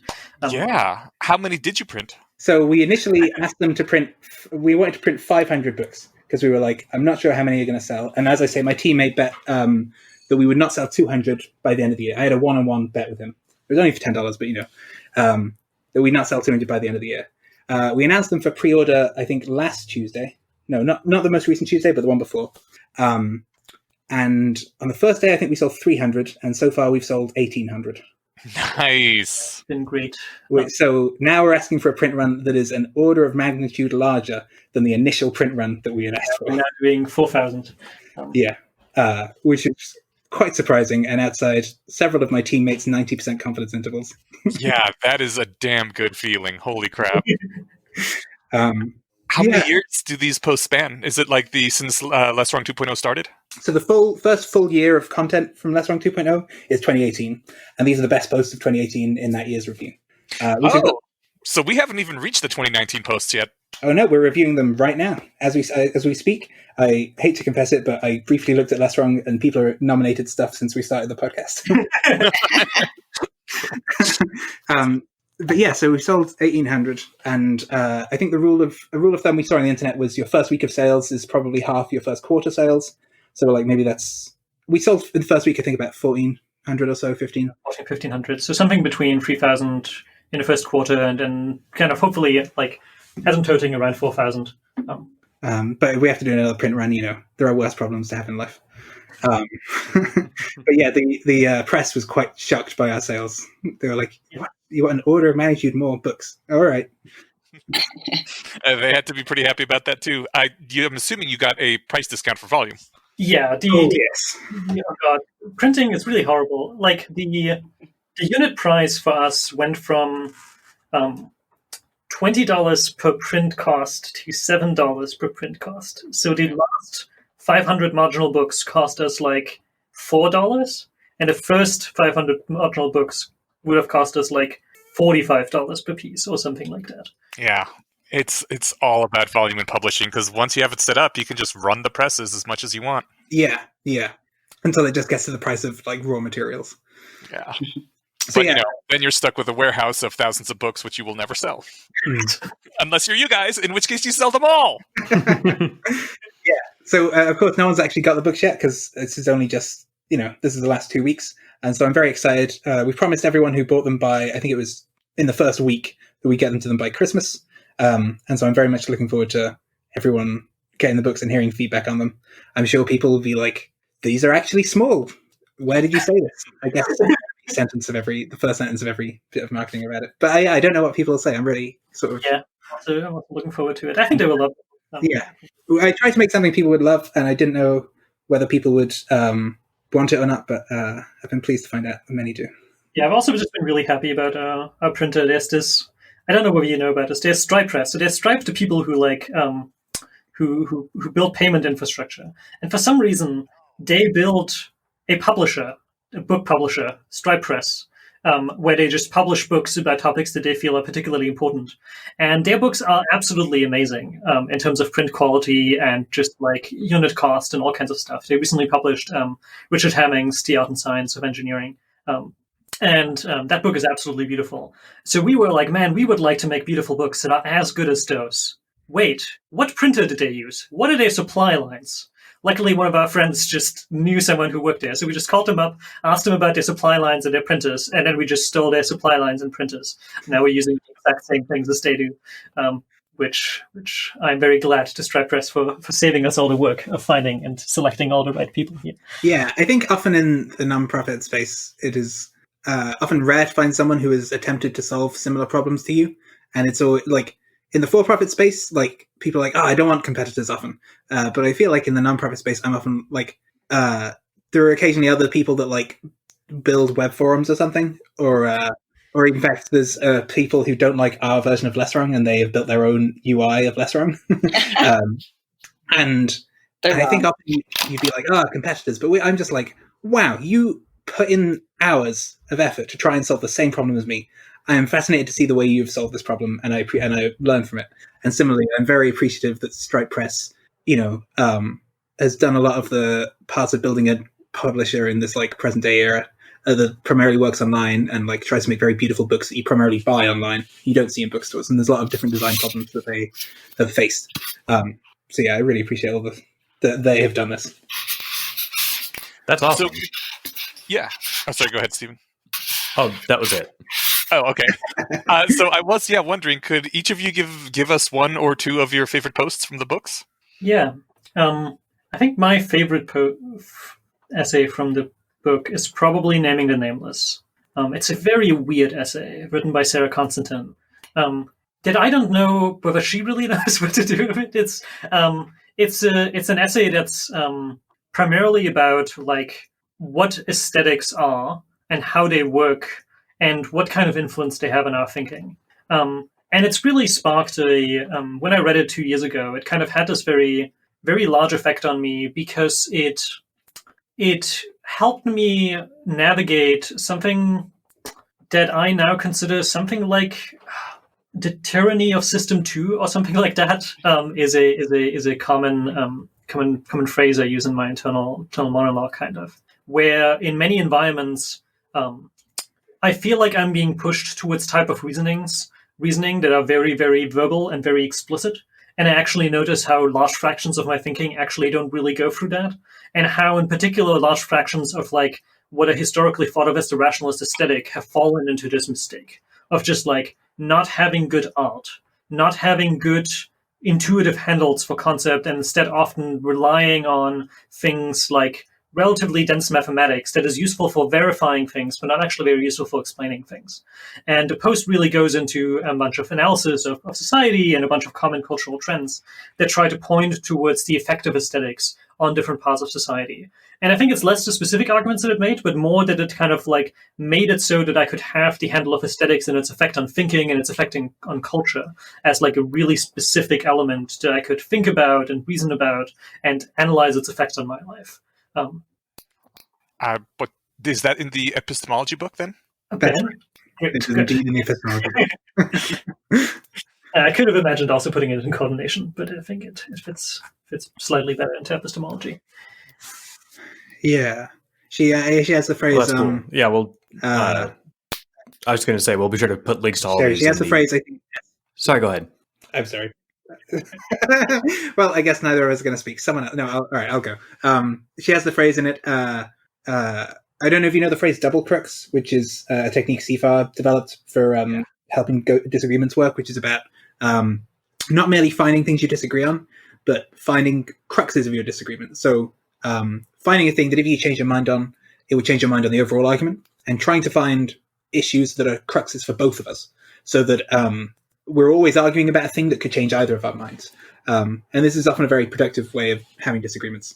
And she says something like, double cruxes are great, but what I'm looking for here is something like an aesthetic double crux, where people can try and like share part of their aesthetics and share what would change how they feel about those aesthetics, and try and have that sort of disagreement and sort of elicit, some of the nameless things that are affecting our decisions and affecting our beliefs.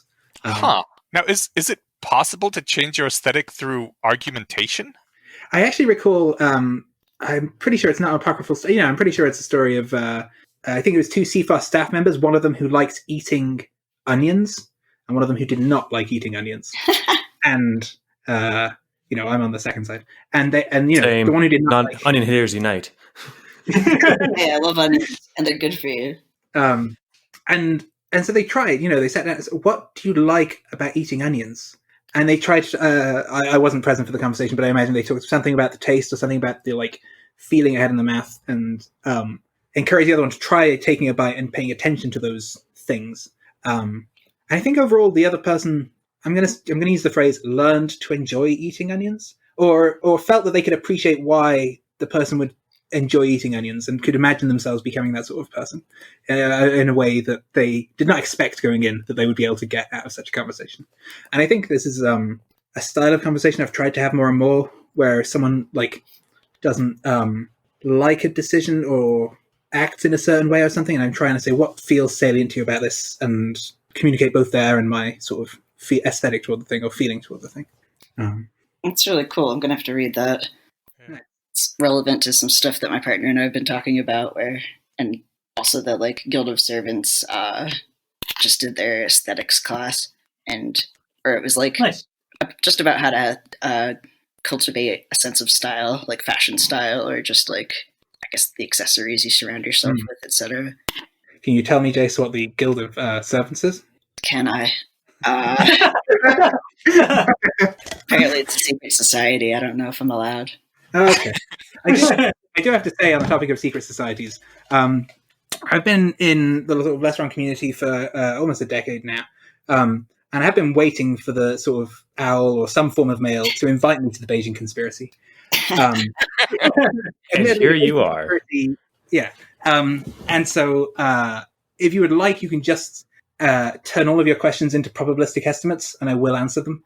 If at any point you would like me to give a probabilistic estimate, I am ready and I'm willing. Excellent.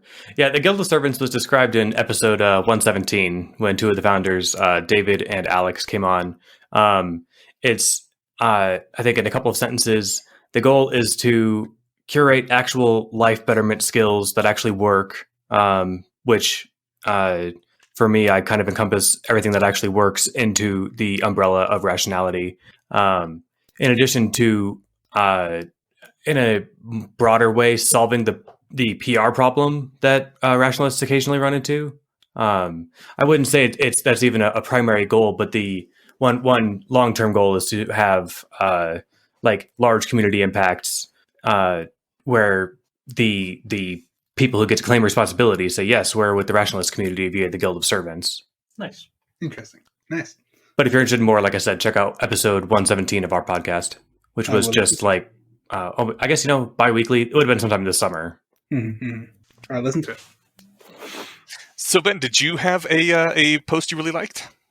Ooh, all right. I think I really love the Babel and Prune stuff. So it's 3 posts that come from a sequence called Babel and Prune by Alec Jash, who's a great writer on the site. In fact, just 2 weeks ago, wrote some of the best stuff this year. But Babel and Prune is just another very simple model of how his thinking works, which is that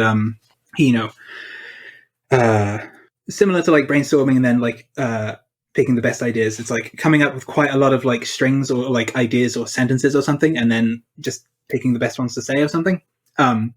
You can see this similarly in Scrabble, where people try and start with smaller sub-sentences, sub-words from what they've got and build it up and open.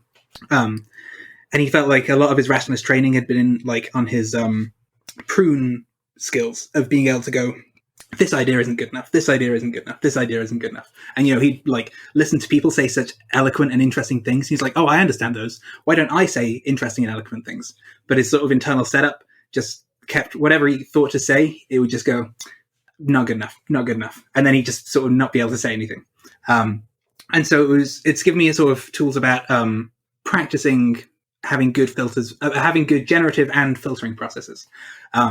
It's in fact led to quite a lot of practical use. In fact, just recently, Jacob Lagros, who has been collaborating some with LessWrong and is the primary other person who is responsible for this book set being built, did a great Babel challenge on LessWrong, where for once a week for 7 weeks, he would say, okay, here's what you're going to do. You're going to babble 50 solutions to the problem I present you. And he had great problems like... how to light a candle. How to light a candle was the last one. You need to give me 50 solutions to how to light a candle, or how to get to the moon, or how to hide a notebook so that no one will find it. I think how to hide a pen that it will only be found by a specific person like 100 years later or something. That's And it was great. A bunch of LessWrongers who I think have never written comments before went, I think I can do this. And they came up with such inventive and creative explanations or solutions to the thing. And obviously a ton of insane ones. This is now just like a technique that like me and Jacob and Ollie and people use around like work in the office and Slack, where they're like, oh, we have a problem. All right, here's 10 solutions. I will babble 10 solutions. Which I think has been previously something we've been kind of scared to like say a lot of bad ideas or something. But I think it's been a good kind of practice. So anyway, yeah, Aljesh writes some really poetic stuff about different filters he finds in his own mind, different levels of prune and different gates, and ways of increasing your babble and ways of improving your prune and this sort of concept. But yeah, I know it's permeated my thinking a lot over the last 3 years. I think prune is kind of self-explanatory, but by babble, does that mean just generating lots of options and not like without self-criticism? Yeah, I think his opening example is, I think, how babies learn to speak, which is not that they like imitate as much as they just produce a lot of noise and they notice what sort of gets positive feedback or something. They keep also, the interesting thing about babies that is relevant to the babble and prune analogy here is that babies can produce all phonemes that are present in modern languages. They just like babies are better at pronouncing the TH in English than I am.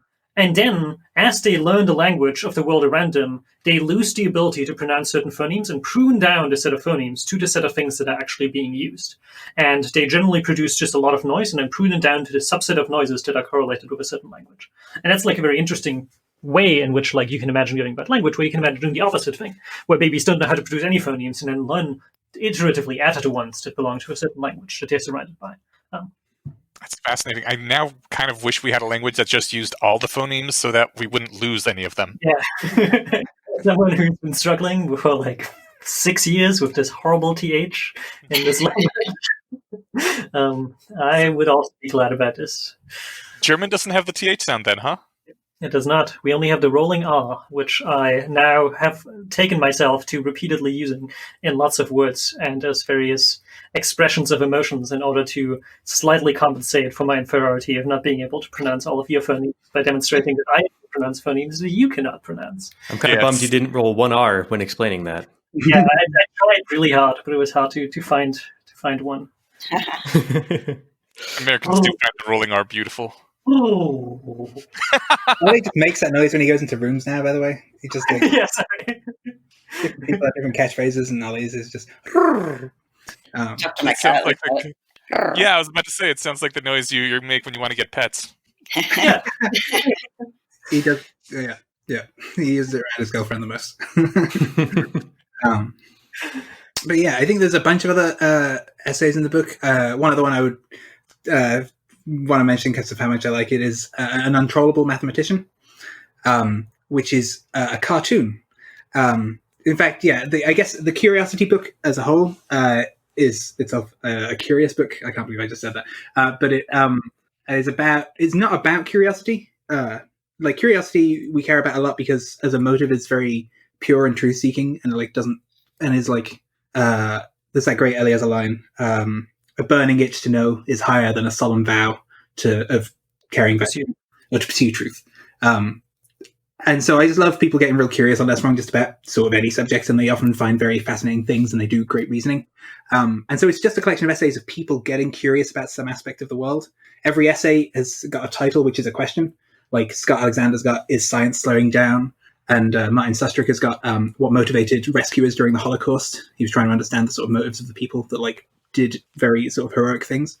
And Abram Dembski is the author of An Untrollable Mathematician, who's a researcher at MIRI. He was trying to get curious. He was curious about there's a complicated relationship between probability theory and logic. They have a weird probability theory classically assumes a certain amount of, assumes logical omniscience. It assumes you know the consequences of your beliefs, such that you can just do a simple update of like, oh, I have now seen this evidence, therefore I can say that these beliefs are false and these beliefs are true, and I can rebalance those probabilities. Whereas formal logic, you never know all the consequences of your beliefs. Like as a bounded rational agent in like with limited compute and limited time, I cannot compute every logical implication of everything that I know. This would just require a lot more compute and time that I have access to. And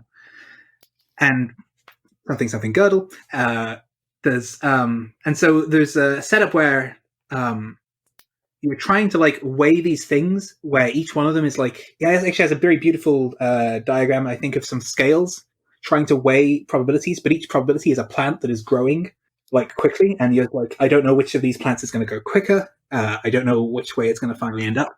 And one of the issues he has noticed is that in principle, I can start telling you, if I wanted to troll you and you were like this mathematician trying to dutifully combine logic and probability theory, I could keep telling you consequences of your beliefs, logical implications of your beliefs that weigh on one side of these scales. And I could repeatedly do that to make you balance these scales out. In principle, any balancing I like. I could keep telling you facts that are implications of what you believe, or logical facts, where you go, oh, that's a good point. That makes me think slightly more likely that this statement is false. And I can end up, in principle, getting you anywhere on this set of weighing scales. And so his question is this necessary? Can I come up with a way of thinking, of combining logic and probability that doesn't have this trollable nature? I won't necessarily tell you the conclusion. Maybe I will. But it's just a fun cartoon that ends up just very conversationally and with beautiful sort of diagrams, just telling you these little interesting things about logic and how it works and how probability works and how some of him and his friends got curious about it and how they were on a train together talking about it. And so it's been one of my favorite posts that came out in 2018. And I also just like the idea of someone reading the Curiosity book going, oh, I think I know what's happening to me in this book. We had Is Science Slowing Down? We had What Motivates Rescuers During the Holocaust. These are people doing some like research and writing it up. And then you turn the page and it's just a cartoon. Like there's no chapter headings anymore or something. You're just in the middle of a hand-drawn cartoon that's just chatting about Gödel's theorems and so on. So yeah, it's one of my favorite essays in the book. I really like it. Awesome. Yeah, I also really like it. In some sense, I want to bring this up point because we hear the Bayesian conspiracy. I think the biggest change and the most interesting thing that, from my perspective, has happened in kind of the development of theoretical rationality in the last... watch what you say here, Oliver. This is territory. It's the fact that I think just like I moved away, and I think a lot of other people I respect have moved away quite substantially from the classical Bayesian model of rationality. Because like actually just like the concerns around being a bounded agent just actually have all of these very substantial obstacles that make reasoning like that make it very hard to even think about what it would mean to reason like a Bayesian. Like Bayesians are these really, really weird things where I think Abram said it really nicely. I don't know if it was an Untrollable Mathematician or in one of his other comics, where he said that the fact about a Bayesian is that a Bayesian must have the ability to represent the complete territory as within their brain as a single hypothesis. And like, in order to just represent a single hypothesis about the universe, you need to be able to have a hypothesis in your brain or in your representation, in your model of the world, that is as complicated as the full universe. And that itself is like a very weird statement to make about any object. It like, well, how would I even make that statement about something that is embedded in the universe? Does it have a perfect self-model? Then you end up with all of the kind of classical problems with like, well, how can you have a perfect self-model? Can you predict what you will do in the future? What does it even mean to make a choice in that context? And all kinds of other weird logical confusions that happen. And so just in order to make a slight jab at the Bayesian conspiracy, in some sense, I have substantially moved away from thinking of the art of rationality as being the art of becoming a better Bayesian, and think that now there's a much more richer and more complicated art here that we have started to discover in a lot of the writing that is kind of exemplified by Abram's Untrollable Mathematician and Embedded Agency and a bunch of other things in that space. Are you one of these post-rationalists that is trying to schism us? No, Grace. I saw someone on Twitter the other day say the dirty secret of all the post-rationalists is that they still read LessWrong. No, the thing that has made me excited about this is that we have found traction in a theoretical and grounded extension of our out of rationality into this domain of bounded computation. I think I felt really stuck for many years between 2013 and 2016 or 17, where I kind of knew that, well, okay, but I'm not a perfect Bayesian, but I didn't really have any traction. I didn't know what alternative model I would even start to consider. And it's not like we're that much far ahead, but over the last 3 years, I feel like I've really gotten some traction in how I can formally think and how I can rigorously think about a system that is computationally limited and is not logically omniscient.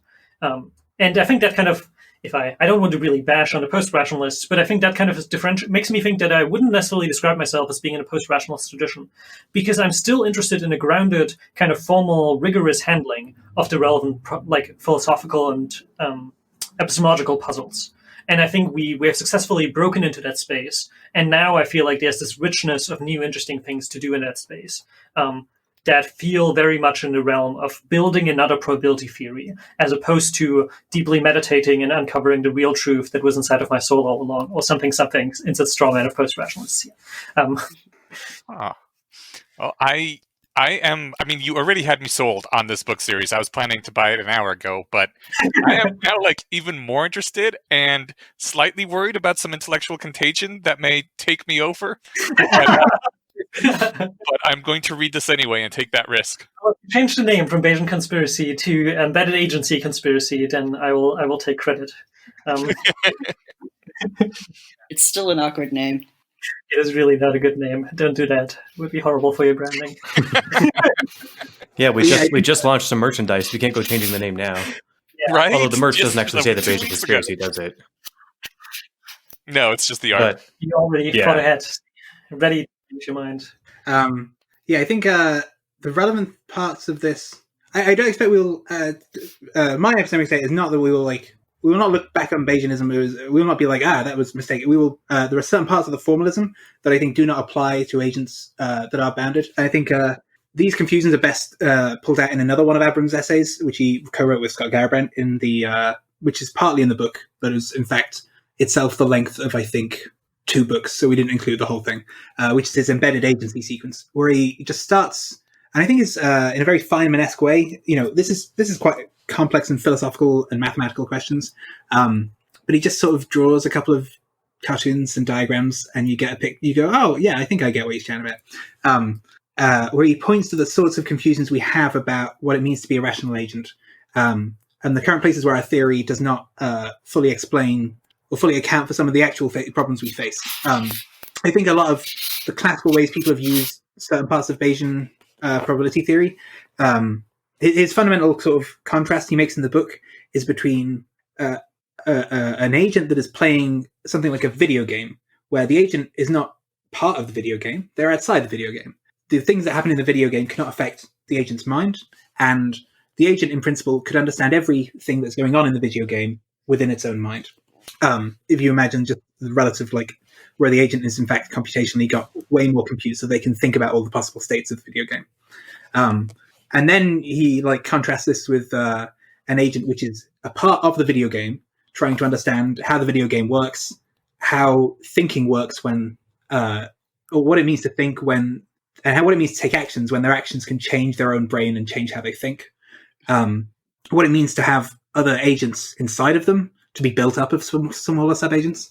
And I think some parts of the formalism that we use of Bayesian probability doesn't make some assumptions about these, that you are more like the agent that is playing the video game than you are the agent that is part of the video game.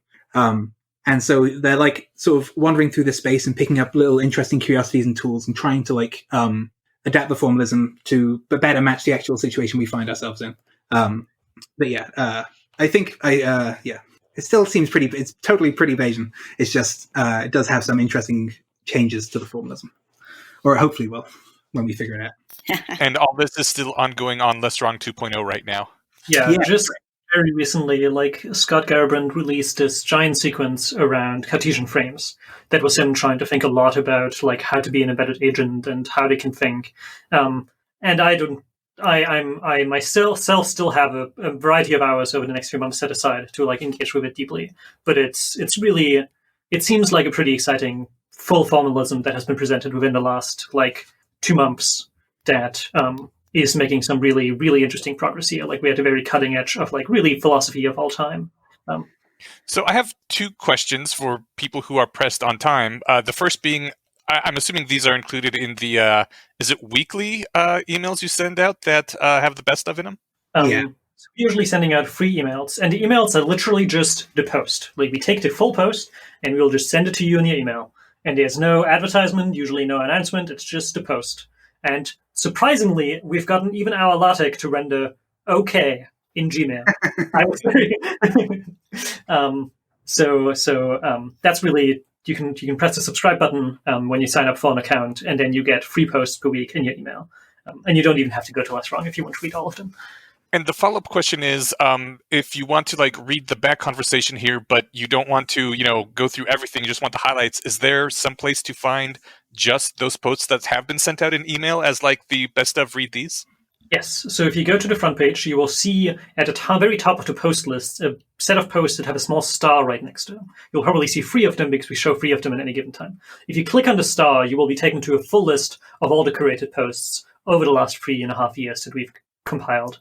And that really is the first place I would send anyone if they are interested in seeing what has happened, what interesting things have happened on LessWrong 2.0. Although my first place is now this book set, which is also pretty good. I actually realized I didn't say. I think I talked about the book set from the perspective of like rewarding the authors, but I think from the perspective of the reader, the book set is just a place to really sit with the ideas and engage with them that is not plugged into your distraction machines and the internet, where you're not like got 17 tabs open and every second you're reading it, you're going, "Is this better than clicking on the next tab?" Okay, I'll continue reading the next sentence. This is like not a comfortable reading experience in a bunch of ways.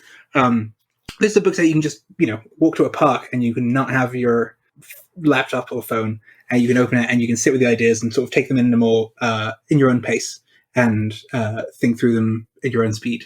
So that's one of the things I hope there's a lot of people that have not followed for whatever reason. They don't have time to check it every week. They do not read every email that we might send them, but who does want to read the very best stuff that we I think has been written to LessWrong in the last year or so, in 2018. And I think you can take this and you can sit, and I hope to see people go, I now feel like I actually am up to date with what happened in that year and some of the best ideas. And here's a bunch of ideas I've had based off of those. That's awesome. Wonderful. And I'll note too that if you have an existing account that you made before the newsletter or the weekly email was an option, you just go to your account settings and you can click a box to sign up for it. So yeah, and there's other ways. If you're an RSS person, there's RSS feeds, etc., etc. So, how can we get this? Because we haven't heard the details on that yet. Oh, great, good, thank you. Current way to get it is to go to LessWrong. So we're currently in the pre-order stage. We're just printing. They're printing as we speak.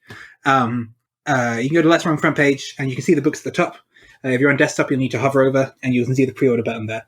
They're $29, which is what we've determined is the amount of money we need to make this thing not net negative, hopefully. And then, if you want to see more details about them, there's a learn more. There's an FAQ. You can see totally some of the images inside. We've redesigned basically every image in the book to fit the aesthetics of the books. I think the images, especially in some of Scott's essays, are crucial for understanding it. And so, we've redesigned all of those, and you can have a look inside, and hopefully you'll find those attractive. I know you're going to get this question a lot, and I assume you're going to hate getting it a lot, but is this available on Amazon? The answer is it will be available on Amazon as soon. Amazon only allows you to sell things. So Amazon doesn't take pre-orders unless you give them 50% of your profits, which we didn't really want to do. 55%, yeah. Not 50%, 55% of your profits would be totally fine. I would be willing to give Amazon 55% of my profits, but they want 55% of your listing price, which really isn't the amount of money that I currently wanted to give Amazon, given that we're barely breaking even with the price as is. So they will go live on Amazon. My guess is in something between 2 and 3 weeks. All right. Hopefully. Right on.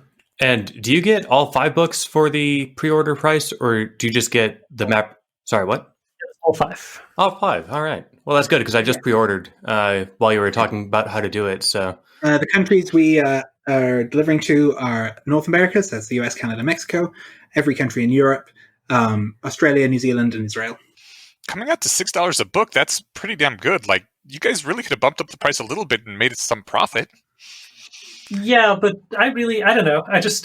First of all, I feel a bit bad about making profit on this book because I really feel like I would want to pass it on to the office, but I don't. That would be a lot of difficulty. And second of all, I just really think of this as like a good introduction to LessWrong, and the value that these books provide does not really come via the money, but really via the people I hope it inspires to work on the problems that I care about and that like I'm working on LessWrong for. Yeah, I mean, the goal I've set myself is to try and make it like net profitable. If it's net profitable, then I feel very comfortable doing further projects like this. But beyond that, I mean, I maybe don't need to tell you it's quite hard to get profits in books, and I don't think it would. I don't think it's a reasonable goal for it to cover the staff time that went into this. But I did want to, most of the value is in people actually reading it, and so we've tried to hit like net profitability, and we'll go from there. I mean, obviously, with this book set, this is the first time we did it. We were willing to take some amount of risk that it to learn as we were learning it the first time. We're willing to take some risk that it maybe doesn't turn out to be fully net profitable, but we can do it next time or something. But I think I don't know. Well, ask us in a month. We'll see. I strongly suspect. Well, people do want us to bump it up to $30 because then we no longer are leveraging psychological pricing, and I find that pretty, you find that what? Pretty compelling to be like, we bumped it up from $29 to $30 because it cost $30 all along. We just told you $29 because it sounded slightly cheaper. I like that. I think that the other man, I had something and it just slipped my mind. As far as profitability, I mean, it's probably too early to be thinking about it, but like if your guys' pre-orders were, a fraction of what you anticipate or of what you were expecting, and that was the price you were okay with, it seems like you guys are already doing pretty okay. And if it works out to where next year it's not going to happen unless you get X dollars, I'm sure people would help make it happen. So yeah, it definitely the level of demand has made it much more likely we'll be able to do this sort of thing again. I really appreciate every person who's bought a set so far. The next thing I just want is a beautiful, beautiful version of the sequences. That's the thing I want to create. Just all of them in print. Finally. Yeah. I also I have dreams of there are other writings on LessWrong by single authors that I would like to maybe turn into books at some point. I can see. I don't know exactly what we'll do next, but certainly the demand on this, and waiting for the feedback as well when people actually get the product, and also. I guess the obvious other thing I would hope is that people realize that we do this. We're planning to do this annually, which means if you would like to be in a set of books like this, you can just write stuff to LessWrong, and if you write stuff the LessWrong community likes, it's a good chance I will put you in a book, and I will make your images beautiful or whatever. So I hope people backchain that somewhat as well from this book set. That's a compelling argument. Yeah, I remember one of the authors, as I was telling them, you get to be in the book, they were like, this makes me want to write on LessWrong, considerably more. And I was like, mission accomplished. And they were like, yeah, I see. That was a good plot. All right, well, we have been going for over 2 hours now, so we should wrap it up. But I wanted to thank you guys so much, not just for coming on here, but for all the work you've done for the Rationalist community over the years. Of course, thank you for all the work you've done in this podcast, and also, of course, thank you, Inyas, in particular, for all the amazing work you've done on the HP More podcast, which has very positively affected my life and many other people I know. Yeah, many hours of... I remember cleaning the dishes as a teenager, and the flute coming on. I'm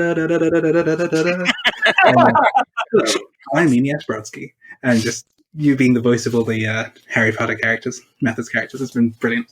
Oh, damn. All right, thanks. That's awesome to hear.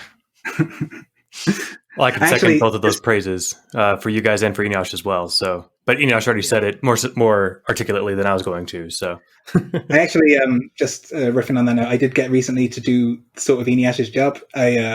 Two of my close friends had not read Methods, and we just read it aloud to each other, partly in person, partly over Skype, and I got to do most of it.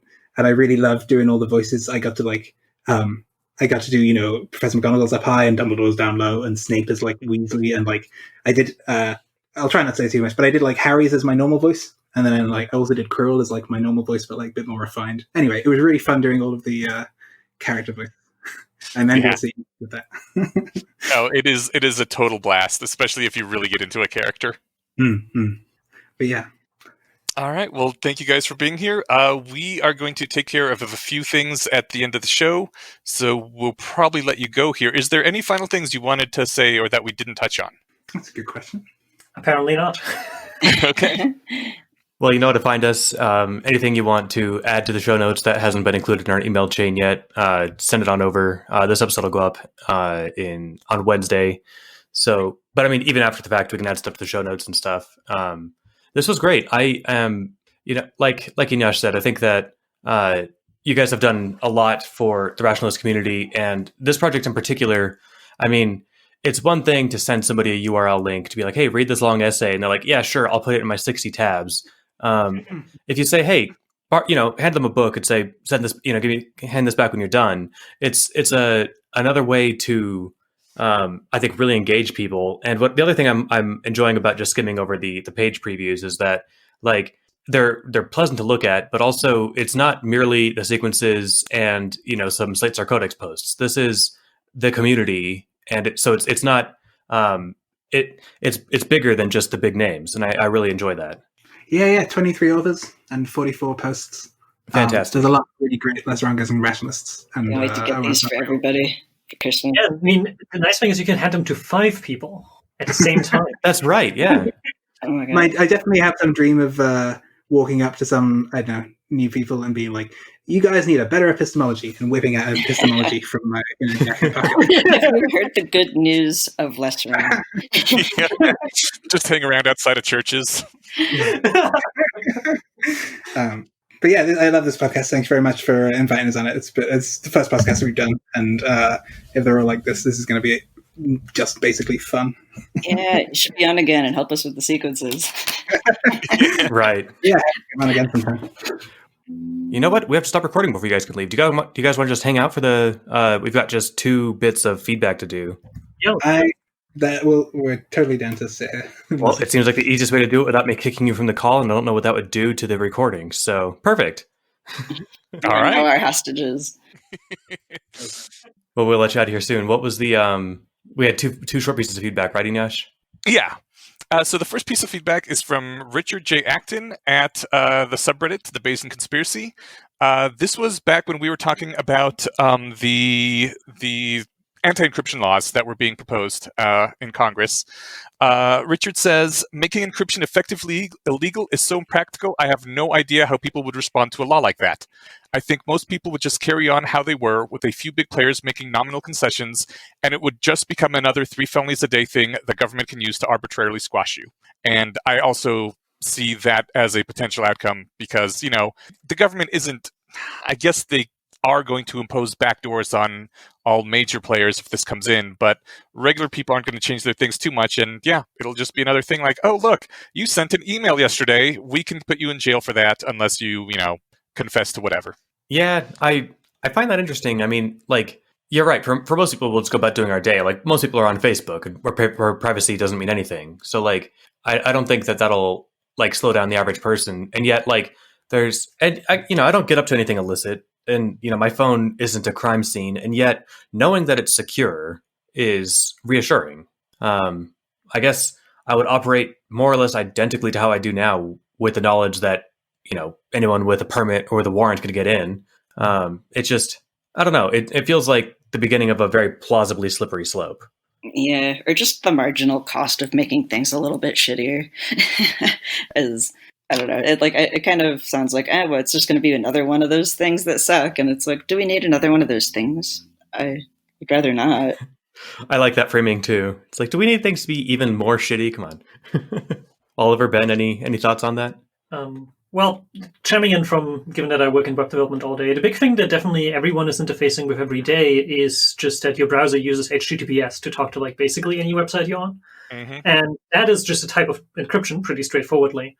And that being outlawed definitely has really, really wide-ranging effects, because the thing that, like, preventing that does is not only that, like, the government can access your data, but it means just that, well, you're also now on a much more adversarial environment of people being able to read your passwords and various other things if you're sending non-encrypted data. So that kind of is really, even if you are just talking to websites, you're actually talking primarily encrypted these days. And if something has a backdoor that the government can access, in theory, it has a backdoor anyone with enough skills can access. Correct. Yeah. Alrighty. Moving on to the second piece of feedback. This is from our last episode on career hacking. I found this one amusing, but also troublesome. Wes over on the Discord said, "You guys left out the number one career hack: lying on your resume. If you tell people you have a degree, most of them won't check. And if you do it in a clever way, almost none of them will check." I thought I had mentioned that, and I guess I didn't, or maybe I was talking to somebody else about it. But like when I got my library job, I did manage to backdoor in the way that I described in the episode. But like Wes was like, "Hey, there's this university, like you could get a master's in library science from this school that no longer exists, but it would have existed when you went to school, and you could put it on your resume, and then like no one will be able to even like fact check that because it doesn't exist anymore." And then like it's even more like ways that I could be sneaky about it is just like, I'm just not going to do it. I don't like lying. Like it makes me uncomfortable, but like Yeah, it's a thing that could work, and probably like it probably would have been fine.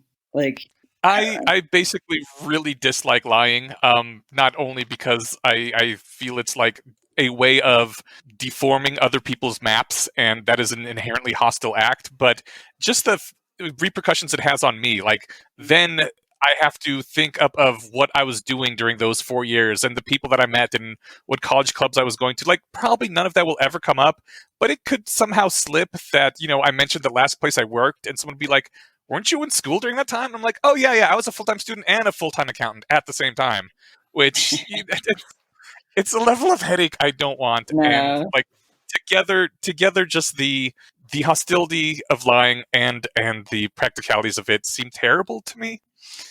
But yeah, it is an outside the box solution. It's not one I would endorse for the exact same reasons. Like, I don't like lying. I'm uncomfortable with it for the reasons you described. And like you said, the burden of having to keep track of your lies. Like, the best thing about just being honest all the time is that you don't have to remember what story you gave one person versus another. Like, yeah, it saves you all those headaches. MPQ replied on the Discord that maybe an example closer to the mark is life hack. If you see your neighbor's Amazon packages outside the apartment, just take them. You'll have it for free. Let's keep about life hack. If you go to an airport, there are just all of these suitcases that are just nobody is paying attention to, and you can just take and leave with. Yeah. Wes had the counter that it's most school doesn't teach any important career skills, especially depending on some of these degrees, and are there mostly for signaling, which is a destructive game anyway. So you get the benefits without having to go through the value destroying process of getting the degree. Yeah, it's kind of. I feel like I personally don't want to do it, but I don't find it to be that morally egregious, considering that we're in a system that wants you to pay like $15,000 to go get a piece of paper that says things that you already know. Like in my case, the library director told me that like, oh, you could go get your master's, but it'll be really easy for you. You already know all the stuff they're going to teach. And I was just like, am I really going to have to Why go? do you want me to burn $15,000 in so many hours of my life? Yeah. I don't know where you guys are thinking you guys can get a slip of paper from a school for $15,000. You can get a semester for $15,000. Not a master's degree.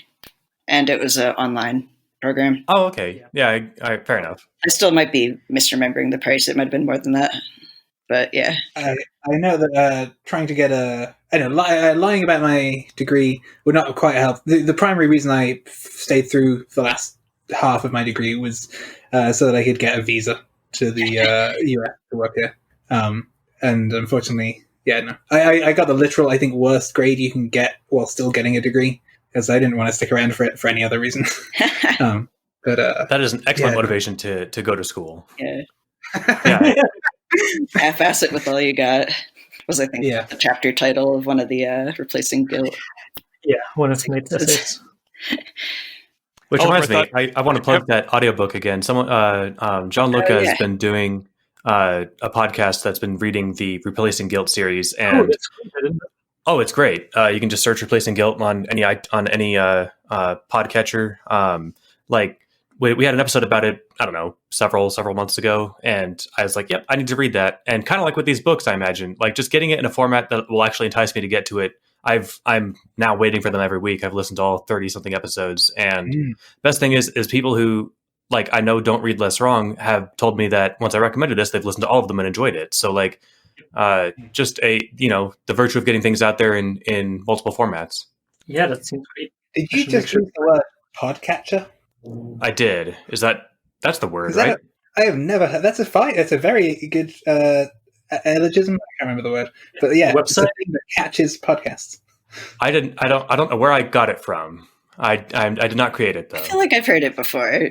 Like other people who do podcasts use that word. See, this is why they need to move out to Denver. They can be in on all the hip slang. All right, we'll move to Denver then. If you guys do relocate to Denver, get in touch with Jace. They've got a housing idea. Nice. Oh my gosh. Yeah, I want a group house, but there's like COVID happening. I can recommend. Yeah, COVID makes everything really hard. Also makes group houses kind of more valuable. I would have probably turned insane if I didn't have all my housemates providing me with basic connection.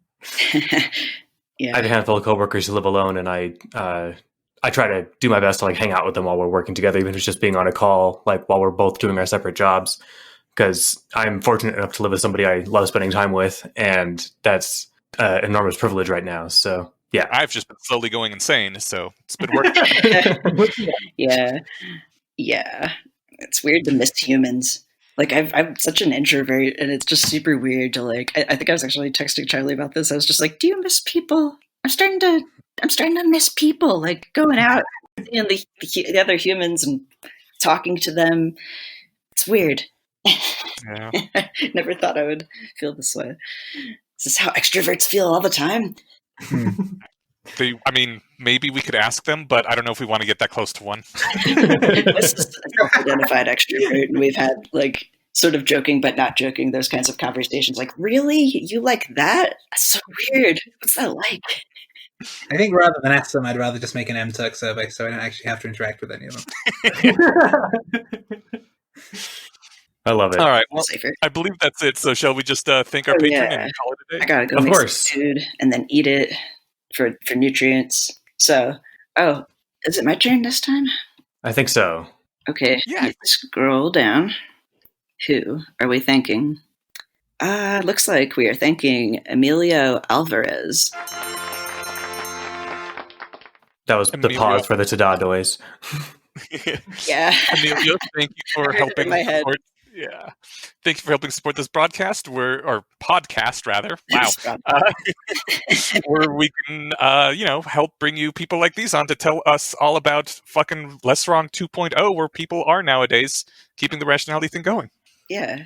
And you really make, I don't know, all our Patreons make this much more rewarding, both in the sense that, we get money for it, but also in the sense that, similar to like how you guys were saying when people just felt much better learning that they're in a book that's going to be published. It's nice to have people like monetarily supporting you in that way, like being. Yeah.